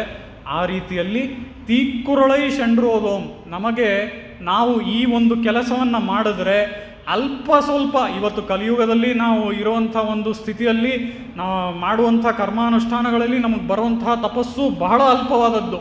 ಅದರಲ್ಲೂ ಸಹ ನಾವು ಈ ರೀತಿ ಗಾಸಿಪ್ಸು ಮತ್ತು ನಾವು ಬೇಡದೇ ಇರೋಂಥ ಮಾತುಗಳಲ್ಲಿ ನಾವು ಎಂಗೇಜ್ಡ್ ಆಗಿದ್ವಿ ಅಂತ ಅಂದರೆ ಆ ತಪಶ್ಶಕ್ತಿಯು ಕೂಡ ನಮ್ಮಲ್ಲಿ ಉಳಿಯಲ್ಲ. ಅದನ್ನೇ ಇಲ್ಲಿ ಗೋದಾದೇವಿ ತೋರಿಸ್ತಾ ಇದ್ದಾಳೆ. ನಾವು ಈ ಒಂದು ಗಾಳಿ ಮಾತುಗಳಾಗಲಿ ಅಥವಾ ಬೇರೆಯವರ ಬಗ್ಗೆ ಕೆಟ್ಟದಾಗಿ ಮಾತನಾಡೋದಾಗಲಿ, ಇಂಥ ಯಾವುದೇ ಕೆಲಸಗಳಲ್ಲಿ ನಾವು ತೊಡಗೋದು ಬೇಡ ಅಂತ ಹೇಳಿ ಇಲ್ಲಿ ಗೋದಾದೇವಿ ತೋರಿಸ್ತಾಳೆ. ತೀಕ್ಕುರಳೈ ಶಂಡ್ರೋದೋಂ ಅಯ್ಯಮುಂ ಪಿಚ್ಚಯುಂ ಆಂದನೆಯುಂ ಕೈಕಾಟಿ. ಇಲ್ಲಿ ಅಯ್ಯಮುಂ ಅಂತ ಅಂದರೆ ಬಹಳಷ್ಟು ಅರ್ಥಗಳನ್ನು ತೋರಿಸ್ತಾರೆ. ಅಯ್ಯಮುಂ ಅಂತ ಅಂದರೆ ಮೊದಲಿಗೆ ನಾವು ನೋಡುವ ಹಾಗೆ ಇದಕ್ಕೆ ಒಂದು ಕಥೆಯನ್ನು ನೋಡೋದಾದರೆ ಕೈಕಾಟಿ, ಅಯ್ಯಮುಂ ಪಿಚ್ಚಯುಂ ಆಂದನೆಯುಂ ಕೈಕಾಟಿ ಅಂತ ಅಂದರೆ, ಈಗ ನಾವು ಸಾಮಾನ್ಯವಾಗಿ ಇದು ಹೇಳುವಂತಹ ಕಥೆ ಮತ್ತು ಮಾತು ಕೂಡ, ಬಹಳ ಜಿಪುಣ ಒಬ್ಬ ಇರ್ತಾನೆ ಅಂತ ಅಂದರೆ ಅವನ ಮನೆಗೆ ಯಾರಾದರೂ ಒಬ್ಬರು ಭಿಕ್ಷೆಗೆ ಬಂದರೆ ಏನಾಗತ್ತೆ, ಭಿಕ್ಷೆಗೆ ಬರ್ತಾನೆ. ಬಹಳ ಜಿಪುಣವಾದಂತಹ ಒಬ್ಬನಿದ್ದಾನೆ. ಭಿಕ್ಷೆಗೆ ಯಾರೋ ಒಬ್ಬರು ಬಂದ ಕೂಡಲೇ ಆ ಜಿಪುಣ ಏನು ಮಾಡ್ತಾನೆ ಅಂತ ಅಂದರೆ, ಅವನು ನಮ್ಮ ಮನೆಯಲ್ಲಿ ಏನೂ ಇಲ್ಲ, ಅಲ್ಲಿ ನೋಡು ಆ ಮನೆ ಇದೆಯಲ್ಲ, ಅವರು ತುಂಬ ಸಾಹುಕಾರರು, ಅವ್ರ ಮನೆಯಲ್ಲಿ ಹೋಗಿ ನೀನು ಭಿಕ್ಷೆನ ಬೇಡು ಅಂತ ಹೇಳ್ತಾನೆ ಅಲ್ವಾ. ಕೈಕಾಟಿ ಅಂದರೆ ಇದೇ ರೀತಿ ಅವನು ಕೈ ತೋರಿಸ್ತಾನೆ ಅಂತ ಹೇಳಿ ಇಲ್ಲಿ ಅಯ್ಯಮುಂ ಪಿಚ್ಚಯುಂ ಆಂದನೆಯುಂ ಕೈಕಾಟಿ ಹೀಗೆಲ್ಲ ಮಾಡ್ತಾ ಇದ್ನ ಅವನು. ಈ ರೀತಿ ಎಲ್ಲ ಕೈ ತೋರಿಸ್ತಾ ಇದ್ದ. ಆಮೇಲೆ ಸರಿ, ಅವನಿಗೇನೋ ಕಾಯಿಲೆಗಳು ಅದು ಇದು ಬಂತು, ಅದೆಲ್ಲ ಆಯಿತು. ಆ ಕಾಯಿಲೆಗಳೆಲ್ಲ ಬಂದ ಮೇಲೆ ಅವನು ನರಕಕ್ಕೆ ಹೋದ. ಯಾಕೆ ಅಂತಂದರೆ ಜಿಪುಣ ಅಲ್ವಾ, ಯಾರಿಗೂ ಒಂದು ಪೈಸಾ ಸಹಾಯ ಮಾಡಿದ್ದಿಲ್ಲ ಅಂಥ ಜಿಪುಣ, ಅವನು ನರಕಕ್ಕೆ ಹೋಗ್ತಾನೆ. ಸೊ ಅವನು ನರಕಕ್ಕೆ ಹೋದಾದ್ಮೇಲೆ ಅಲ್ಲೇನಾಯಿತು ಅಂತ ಅಂದರೆ, ನರಕದಲ್ಲಿ ಎಲ್ಲ ರೀತಿಯಾದ ಪನಿಷ್ಮೆಂಟ್ಸು, ದಂಡನೆಗಳೆಲ್ಲ ಅವನಿಗೆ ಸಿಕ್ತು. ಅದೆಲ್ಲ ಆದಮೇಲೆ ಏನಾಯಿತು ಅಂತ ಅಂದರೆ, ಅವನಿಗೆ ಈ ಒಂದು ಬೆರಳಿದೆಯಲ್ಲ ಅದನ್ನು ಮಾತ್ರ ಅವರು ಆ ಒಂದು ಬಾಂಡ್ಲಿಯಲ್ಲಿ ನೆನೆಸಲಿಲ್ವಂತೆ. ಆ ಬೆರಳನ್ನು ಮಾತ್ರ ಅವರು ಮೇಲಿಟ್ಟಿದ್ರಂತೆ ಯಮಕಿಂಕರರು. ಆ ಬೆರಳನ್ನು ಮಾತ್ರ ಏನು ಮಾಡಲಿಲ್ವಂತೆ. ಯಾಕೆ ಅಂತ ಅಂದರೆ, ಇವನು ಈ ರೀತಿ ಭಿಕ್ಷುಕರು ಬಂದಾಗೆಲ್ಲ ಕೈ ತೋರಿಸ್ತಾ ಇದ್ದಿದ್ದು ಒಬ್ಬರು ಮನೆ ಅಲ್ವಾ, ಅದು ಯಾರು ಅಂತ ಅಂದರೆ ಅದು ಭಾಗವತೋತ್ತಮರ ಮನೆ. ಆದ್ದರಿಂದಲೇ ಆ ಬೆರಳಿಗೆ ಮಾತ್ರ ಯಮಕಿಂಕರರು ಏನು ಮಾಡಲಿಲ್ವಂತೆ. ಆ ರೀತಿಯಲ್ಲಿ ಆ ಭಾಗವತೋತ್ತಮರ ಮನೆಯನ್ನು ನಾವು ನೋಡಿ ನಮಸ್ಕರಿಸೋದಾಗಲಿ, ಅವರ ಒಂದು ಪದಾರ್ಥಗಳು, ಉದಾಹರಣೆಗೆ ಅವರು ಉಪಯೋಗಿಸಿದಂತಹ ಒಂದು ಕನ್ನಡಕ ಆಗಿರಲಿ ಅಥವಾ ಬೇರೆ ಯಾವುದೇ ಪದಾರ್ಥಗಳು ಅಂಥದ್ದು, ಅದೆಲ್ಲ ನಮಗೆ ಪೂಜನೀಯ. ಆ ರೀತಿಯಲ್ಲಿ ಆ ಭಾಗವತೋತ್ತಮರ ಮನೆಯನ್ನು ಹೀಗೆ ಅವರ ಮನೆ ಮುಂದೆ ನಾವು ಒಂದು ಸಾರಿ ಪಾಸಾದರೆ ಸಾಕು, ಆ ಮನೆಯನ್ನು ಹೀಗೆ ಕೈ ಎತ್ತಿ ಮುಗಿಬೇಕಂತೆ. ಹೇಗೆ ಭೀಷ್ಮರು ಮಹಾಭಾರತದಲ್ಲಿ ಹೇಳ್ತಾರೆ, ವ್ಯಾಸರು ಅಂತ ಹೆಸರು ಕೇಳಿದ್ರೇ ಸಾಕು, ಹೀಗೆ ತಲೆ ಮೇಲೆ ಕೈ ಎತ್ತಿ ಮುಗಿತಾ ಇದ್ರಂತೆ. ಆ ರೀತಿಯಾದಂಥ ಭಕ್ತಿ ಭೀಷ್ಮರಿಗೆ ವ್ಯಾಸರ ಮೇಲೆ. ಆ ರೀತಿಯಲ್ಲಿ ಗುರುಗಳ ಒಂದು ಮನೆಯಾಗಲಿ, ಪದಾರ್ಥವಾಗಲಿ, ಗುರುಗಳ ನಾಮವಾಗಲಿ, ಅದು ಯಾವುದೇ ನಮ್ಮ ಕಿವಿಗೆ ಬಿದ್ದ ಕೂಡಲೇ ನಾವು ಆ ರೀತಿಯಲ್ಲಿ ಕೈ ಮುಗಿಬೇಕು ಅಂತ ಹೇಳಿ ಇಲ್ಲಿ ತೋರಿಸ್ತಾ ಇದ್ದಾಳೆ. ಅಯ್ಯಮುಂ ಪಿಚ್ಚಯುಂ ಆಂದನೆಯುಂ ಕೈಕಾಟಿ ಅಂತ ಅಂದರೆ, ಇಲ್ಲಿ ಅಯ್ಯಮುಂ ಅಂದರೆ ಐದನ್ನು ತೋರಿಸುತ್ತೆ ತಮಿಳಿನಲ್ಲಿ. 5 ಅಂದರೆ ಏನು ಅಂತ ಅಂದರೆ, ಇಲ್ಲಿ 5 ಬಹಳಷ್ಟು ಪದಾರ್ಥಗಳಿಗೆ, ಬಹಳಷ್ಟು ವಿಷಯಗಳಿಗೆ ನಾವು 5 ಹೇಳ್ಬೋದು. ಮೊದಲಿಗೆ ನಮಗೆ ಆಗುವಂತಹ, ನಾವು ಶ್ರೀ ವೈಷ್ಣವರು ಯಾವಾಗಿಂದ ಆಗ್ತೇವೆ ಅಂತ ಅಂದರೆ, ಶ್ರೀ ವೈಷ್ಣವರ ಒಬ್ಬ ಮನೆಯಲ್ಲಿ ಹುಟ್ಟಿದರಿಂದ ನಾವು ಶ್ರೀ ವೈಷ್ಣವರು ಆಗಲ್ಲ. ನಾವು ಯಾವಾಗಿಂದ ಶ್ರೀ ವೈಷ್ಣವರು ಆಗ್ತೇವೆ ಅಂತ ಅಂದರೆ, ಯಾರು ಬೇಕಾದರೂ ಹೋಗಿ ಒಬ್ಬ ಆಚಾರ್ಯರ ಬಳಿ ಪಂಚ ಸಂಸ್ಕಾರವನ್ನು ಮಾಡಿಕೊಂಡಾಗಲೇ ನಾವು ಶ್ರೀ ವೈಷ್ಣವರು ಆಗ್ತೇವೆ. ಪಂಚ ಸಂಸ್ಕಾರ ಅನ್ನುವಂಥದ್ದು ತಾಪ, ಪುಂಡ್ರ, ಮಂತ್ರ, ನಾಮ, ಈಜ್ಯ ಅಂತ ಹೇಳಿ ಈ ರೀತಿಯಾಗಿ 5 ವಿಷಯಗಳನ್ನು ಅವರು ನಮಗೆ ಉಪದೇಶ ಮಾಡ್ತಾರೆ. ಆಗ್ಲಿಂದ ನಾವು ಶ್ರೀ ವೈಷ್ಣವರಾಗ್ತೇವೆ. ಆ ರೀತಿಯಲ್ಲಿ ಇಲ್ಲಿ ಅಯ್ಯಮುಂ ಅಂತ ಅಂದರೆ 5 ವಿಷಯಗಳನ್ನು ತೋರಿಸುತ್ತೆ. ಈ ಶ್ರೀ ವೈಷ್ಣವರು ಅಂತ ಆಗೋದಕ್ಕೆ ಆಚಾರ್ಯರ ಬಳಿ ಹೋಗಿ ಈ ಪಂಚ ಸಂಸ್ಕಾರವನ್ನು ಪಡೆಯೋದಕ್ಕೆ ಯಾವುದೇ ಭೇದ ಭಾವ ಇಲ್ಲ. ನಾವು ಇದನ್ನೆಲ್ಲ ಸ್ವಲ್ಪ ವರ್ಷಗಳ ಹಿಂದೆ ಹೋದರೆ ಮಠದಲ್ಲಿ ಸೇವೆ ಮಾಡುವಂತಹ ಹಸುಗಳು, ಇನ್ನು ಬೇರೆ ಬೇರೆ ರೀತಿಯಾದ ಆನೆಗಳು, ಈ ರೀತಿಯಾದೆಲ್ಲ ಪ್ರಾಣಿಗಳೆಲ್ಲ ಇದ್ವು ಅಲ್ವಾ ಮಠಗಳಲ್ಲಿ. ಆ ಪ್ರಾಣಿಗಳೆಲ್ಲ ಆ ಪೆರ್ಮಾಳಿಗೆ ಕೈಂಕರ್ಯ ಮಾಡಬೇಕು ಅಂತ ಅಂದರೆ ಅವುಗಳಿಗೂ ಕೂಡ ಪಂಚ ಸಂಸ್ಕಾರ ಮಾಡಿಡ್ತಾ ಇದ್ರು. ಅಂದರೆ ಪ್ರಾಣಿಗಳಿಗೆ ಪಂಚ ಸಂಸ್ಕಾರ ಉಂಟು ಅಂತ ಅಂದರೆ ಮನುಷ್ಯರಿಗೆ ಎಲ್ಲರಿಗೂ ಉಂಟು. ಆ ರೀತಿಯಲ್ಲಿ ಇಲ್ಲಿ ಪಂಚ ಸಂಸ್ಕಾರವನ್ನು ಅಯ್ಯಮುಂ ಪಿಚ್ಚಯುಂ ಆಂದನೆಯುಂ ಕೈಕಾಟಿ ಅಂತ ಹೇಳಿ ಪಂಚ ಸಂಸ್ಕಾರವನ್ನು ತೋರಿಸ್ತಾ ಇದ್ದಾರೆ. ಅದರೊಂದಿಗೆ ಇಲ್ಲಿ ಅಯ್ಯಮಂ ಅನ್ನುವಂಥದ್ದು ಮತ್ತೊಂದು 5 ತೋರಿಸುತ್ತೆ. ಅದೇನು ಅಂದರೆ ಶ್ರೀ ವೈಷ್ಣವರು ಯಾರು ಅಂತ ಅಂದರೆ ಶ್ರೀ ವೈಷ್ಣವರು ಪಂಚಕಾಲ ಪರಾಯಣರು.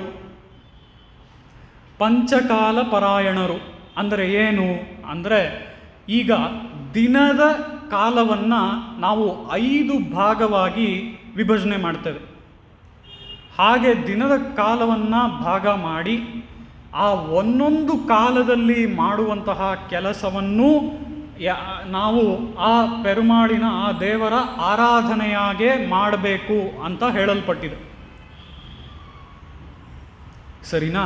ಅದರ ಪ್ರಕಾರ ಮೊದಲಿಗೆ ಮಾಡುವಂತಹ ಕೆಲಸ ಏನು ಅಂತ ಅಂದರೆ ಅಭಿಗಮನ.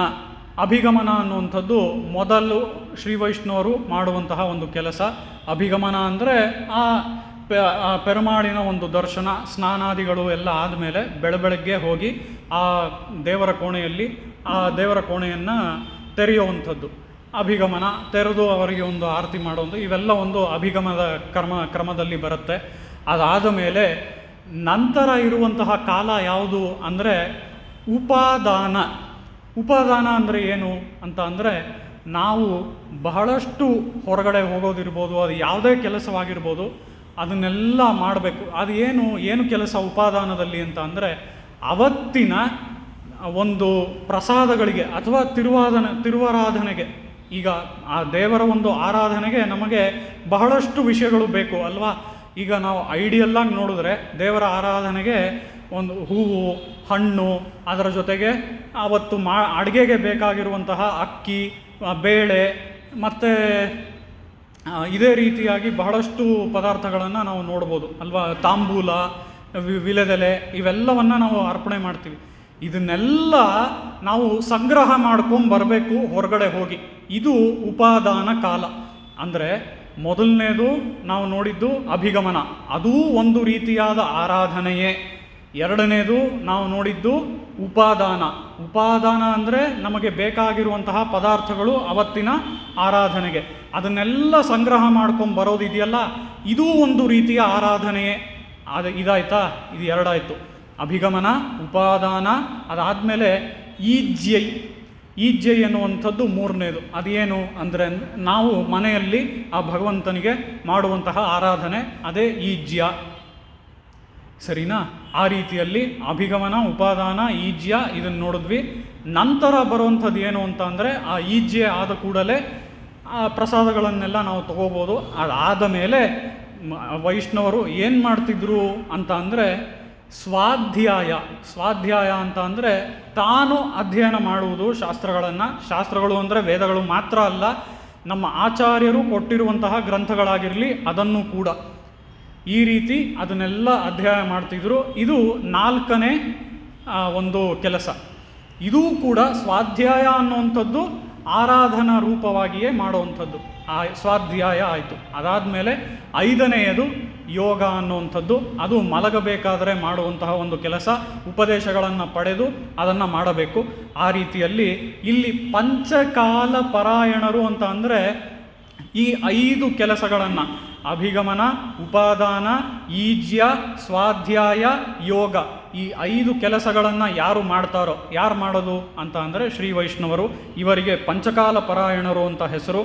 ಇವರನ್ನು ಇಲ್ಲಿ ಅಯ್ಯಮುಂ ಪಿಚ್ಚೆಯುಂ ಆಂದನೆಯುಂ ಕೈಕಾಟಿ ಅಂತ ಇಲ್ಲಿ ಹೇಳ್ತಾ ಇರೋವಂಥದ್ದು. ಪಿಚ್ಚೆಯುಂ ಅಂತ ಅಂದರೆ ಇಲ್ಲಿ ಭಿಕ್ಷೆಯ ಬಗ್ಗೆ ಹೇಳ್ತಾ ಇದ್ದಾಳೆ. ಭಿಕ್ಷೆ ಅನ್ನುವಂಥದ್ದು ಎಲ್ಲರಿಗೂ ಒಂದೇ ರೀತಿ ಕೊಡೋದಕ್ಕೆ ಆಗೋದಿಲ್ಲ. ಅದು ಯಾಕೆ ಅಂತ ಅಂದರೆ, ಈಗ ಬ್ರಹ್ಮಚಾರಿ ಮತ್ತು ಸನ್ಯಾಸಿ ಭಿಕ್ಷೆಯನ್ನು ಬೇಡಿಕೊಂಡು ಬಂದರೆ ಅವರಿಗೆ ನಾವು ಅನ್ನವನ್ನು ಭಿಕ್ಷೆಯಾಗಿ ಕೊಡಬೇಕು. ಅದೇ ಸಮಯ ಗೃಹಸ್ಥ ಭಿಕ್ಷೆಯನ್ನು ಬೇಡಿಕೊಂಡು ಬಂದರೆ ಅವನಿಗೆ ನಾವು ಅಕ್ಕಿಯನ್ನು ಭಿಕ್ಷೆಯಾಗಿ ಕೊಡಬೇಕು. ಅದು ಯಾಕೆ ಅಂತ ಅಂದರೆ, ಗೃಹಸ್ಥನಿಗೆ ಮನೆಯಲ್ಲಿ ಒಬ್ಬ ಹೆಂಡತಿ ಇರ್ತಾಳೆ, ಅವಳು ಅಡುಗೆಯನ್ನು ಮಾಡಿ ನಂತರ ಪ್ರಸಾದಗಳನ್ನು ಆ ಪೆರುಮಾಳ್ಗೆ ನೈವೇದ್ಯ ಮಾಡ್ಬೋದು ಅನ್ನೋ ಕಾರಣಕ್ಕೆ ಗೃಹಸ್ಥನಿಗೆ ಅಕ್ಕಿಯನ್ನು ಕೊಡಬೇಕು, ಬ್ರಹ್ಮಚಾರಿ ಮತ್ತು ಸನ್ಯಾಸಿಗಳಿಗೆ ಅನ್ನವನ್ನು ಕೊಡಬೇಕು ಅನ್ನುವಂಥದ್ದಿದೆ. ಅದನ್ನೆಲ್ಲ ಇಲ್ಲಿ ನಮ್ಮ ಆಚಾರ್ಯರು ಅಯ್ಯಮುಂ ಪಿಚ್ಚೆಯುಂ ಆಂದನೆಯುಂ ಕೈಕಾಟಿ ಉಯ್ಯುಮಾರೆಣ್ಣಿ ಉಗಂದೇಲೋರೆಂಪಾವಾಯ್. ಇಲ್ಲಿ ಈ ಉಯ್ಯುಮಾರು ಅನ್ನುವುದಕ್ಕೆ ಬಹಳಷ್ಟು ವಿಶೇಷವಾದ ಅರ್ಥಗಳನ್ನು ನಮ್ಮ ಆಚಾರ್ಯರು ತೋರಿಸ್ತಾ ಇದ್ದಾರೆ. ಉಯ್ಯುಮಾರೆಣ್ಣಿ ಉಗಂದೇಲೋರೆಂಪಾವಾಯ್ ಅಂದರೆ, ಮೊದಲಿಗೆ ಮೇಲ್ನೋಟದ ಅರ್ಥ ನಾವು ನೋಡೋದಾದರೆ, ಉಯ್ಯುಮಾರು ಎಣ್ಣಿ ಅಂದರೆ ಏನರ್ಥ?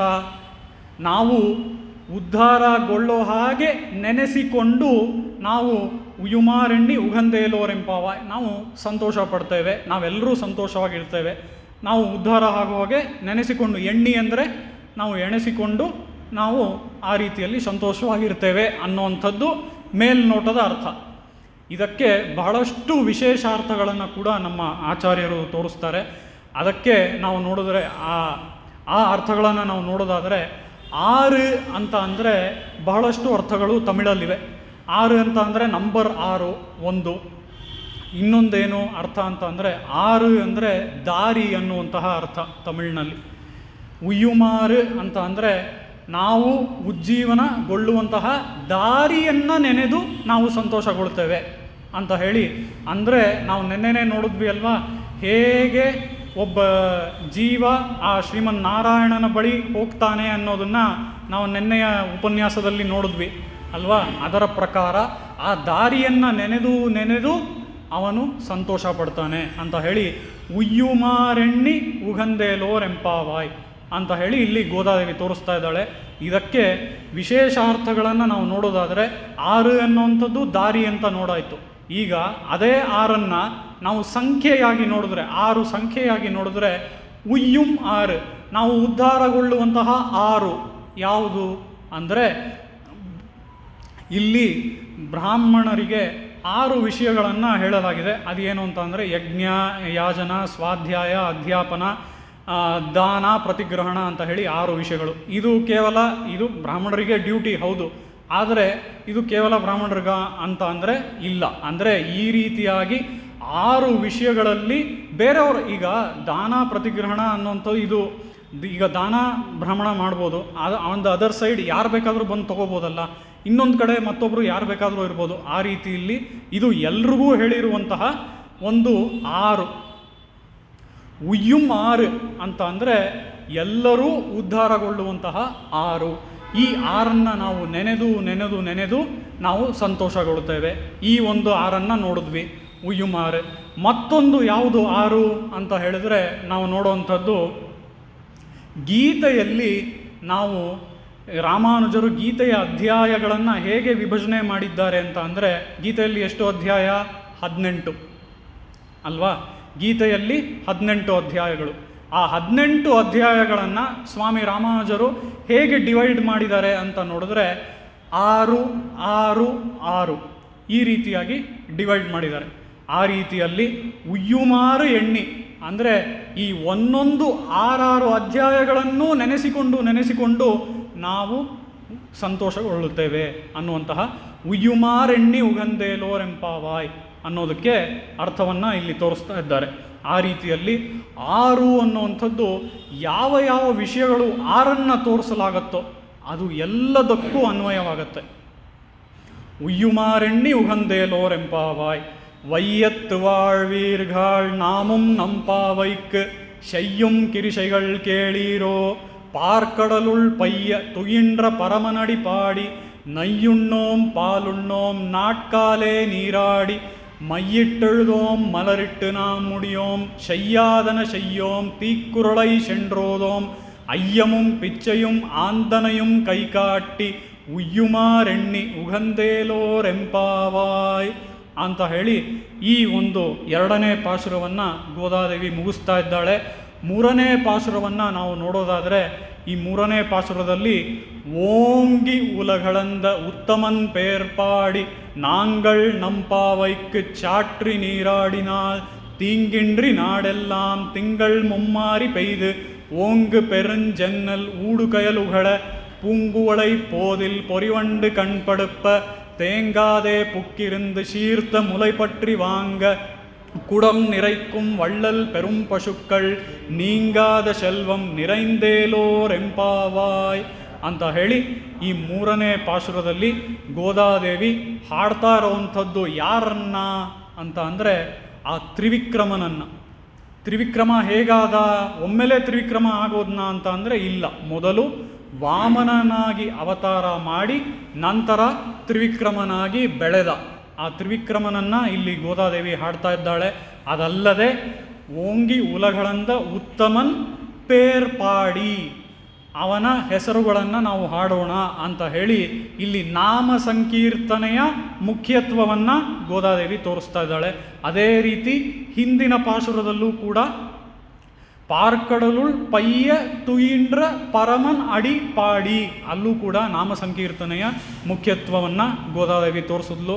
ಅದೇ ರೀತಿ ಓಂಗಿ ಉಲಗಳಂದ ಉತ್ತಮನ್ ಪೇರ್ಪಾಡಿ, ಅವನು ಯಾರು ಅಂತ ಅಂದರೆ ತ್ರಿವಿಕ್ರಮನಾಗಿ ಇದ್ದಂಥವನು. ಆ ತ್ರಿವಿಕ್ರಮನಾಗೋದಕ್ಕೆ ಮುಂಚೆ ವಾಮನನಾಗಿ ಅವತಾರ ಮಾಡಿದವನು, ವಾಮನನಾಗಿ ಅದರ ನಂತರ ತ್ರಿವಿಕ್ರಮನಾಗಿ ಇವತ್ತು ಕೃಷ್ಣನಾಗಿ ಬಂದಿದ್ದಾನೆ ಅಂತ ಹೇಳಿ ಗೋದಾದೇವಿ ಹೇಳ್ತಾ ಇದ್ದಾಳೆ. ಆ ರೀತಿಯಲ್ಲಿ ಅವನೇ ಕೃಷ್ಣ, ಅವನೇ ವಾಮನ, ಅವನೇ ತ್ರಿವಿಕ್ರಮ ಅಂತ ಹೇಳಿ ಇಲ್ಲಿ ಗೋದಾದೇವಿ ತೋರಿಸ್ತಾಳೆ. ಅದನ್ನು ಈ ವಿಷಯಗಳನ್ನೆಲ್ಲ ನಾವು ನಾಳೆಯ ಉಪನ್ಯಾಸದಲ್ಲಿ ನೋಡೋಣ. ಅದಕ್ಕೆ ಮುಂಚೆ ನಾಳೆಯ ಒಂದು ಪಾಶುರವನ್ನು ನಾವೆಲ್ಲರೂ ಒಂದು ಬಾರಿ ಹೇಳಿ ಈ ಒಂದು ಉಪನ್ಯಾಸವನ್ನು ಮುಗಿಸ್ಕೊಳ್ಳೋಣ. ஆழி மழை கண்ணா ஒன்று நீ கை கரவேல் ஆழி உள் புக்கு முகந்து கொடார் தேரி ஊழி முதல்வன் உருவம் போல் மெய் கருத்து பாழ்யன் தோளுடை பத்மநாபன் கையில் ஆழிபோல் மின்னி வலம்புரி போல் நின்றதிருந்து தாழாதே ஷாரங்கமுதைத்த சரமழை போல் வாழ உலகினில் பெய்திடாய் நாங்களும் மார்கழி நீராட மகிழ்ந்தேலோரெம்பாவாய். ಕವಿತಾರ್ಕಿಕ ಸಿಂಹಾಯ ಕಲ್ಯಾಣ ಗುಣಶಾಲಿನೇ ಶ್ರೀಮತೆ ವೆಂಕಟೇಶಾಯ ವೇದಾಂತ ಗುರವೇ ನಮಃ. ವಾದಿದ್ವಿಪಶಿರೋಭಂಗ ಪಂಚಾನ ಪರಾಕ್ರಮಃ ಶ್ರೀಮಾನ್ ವೆಂಕಟನಾಥಾರ್ಯ ಚಿರಂ ವಿಜೇತಾಂ ಭುವಿ.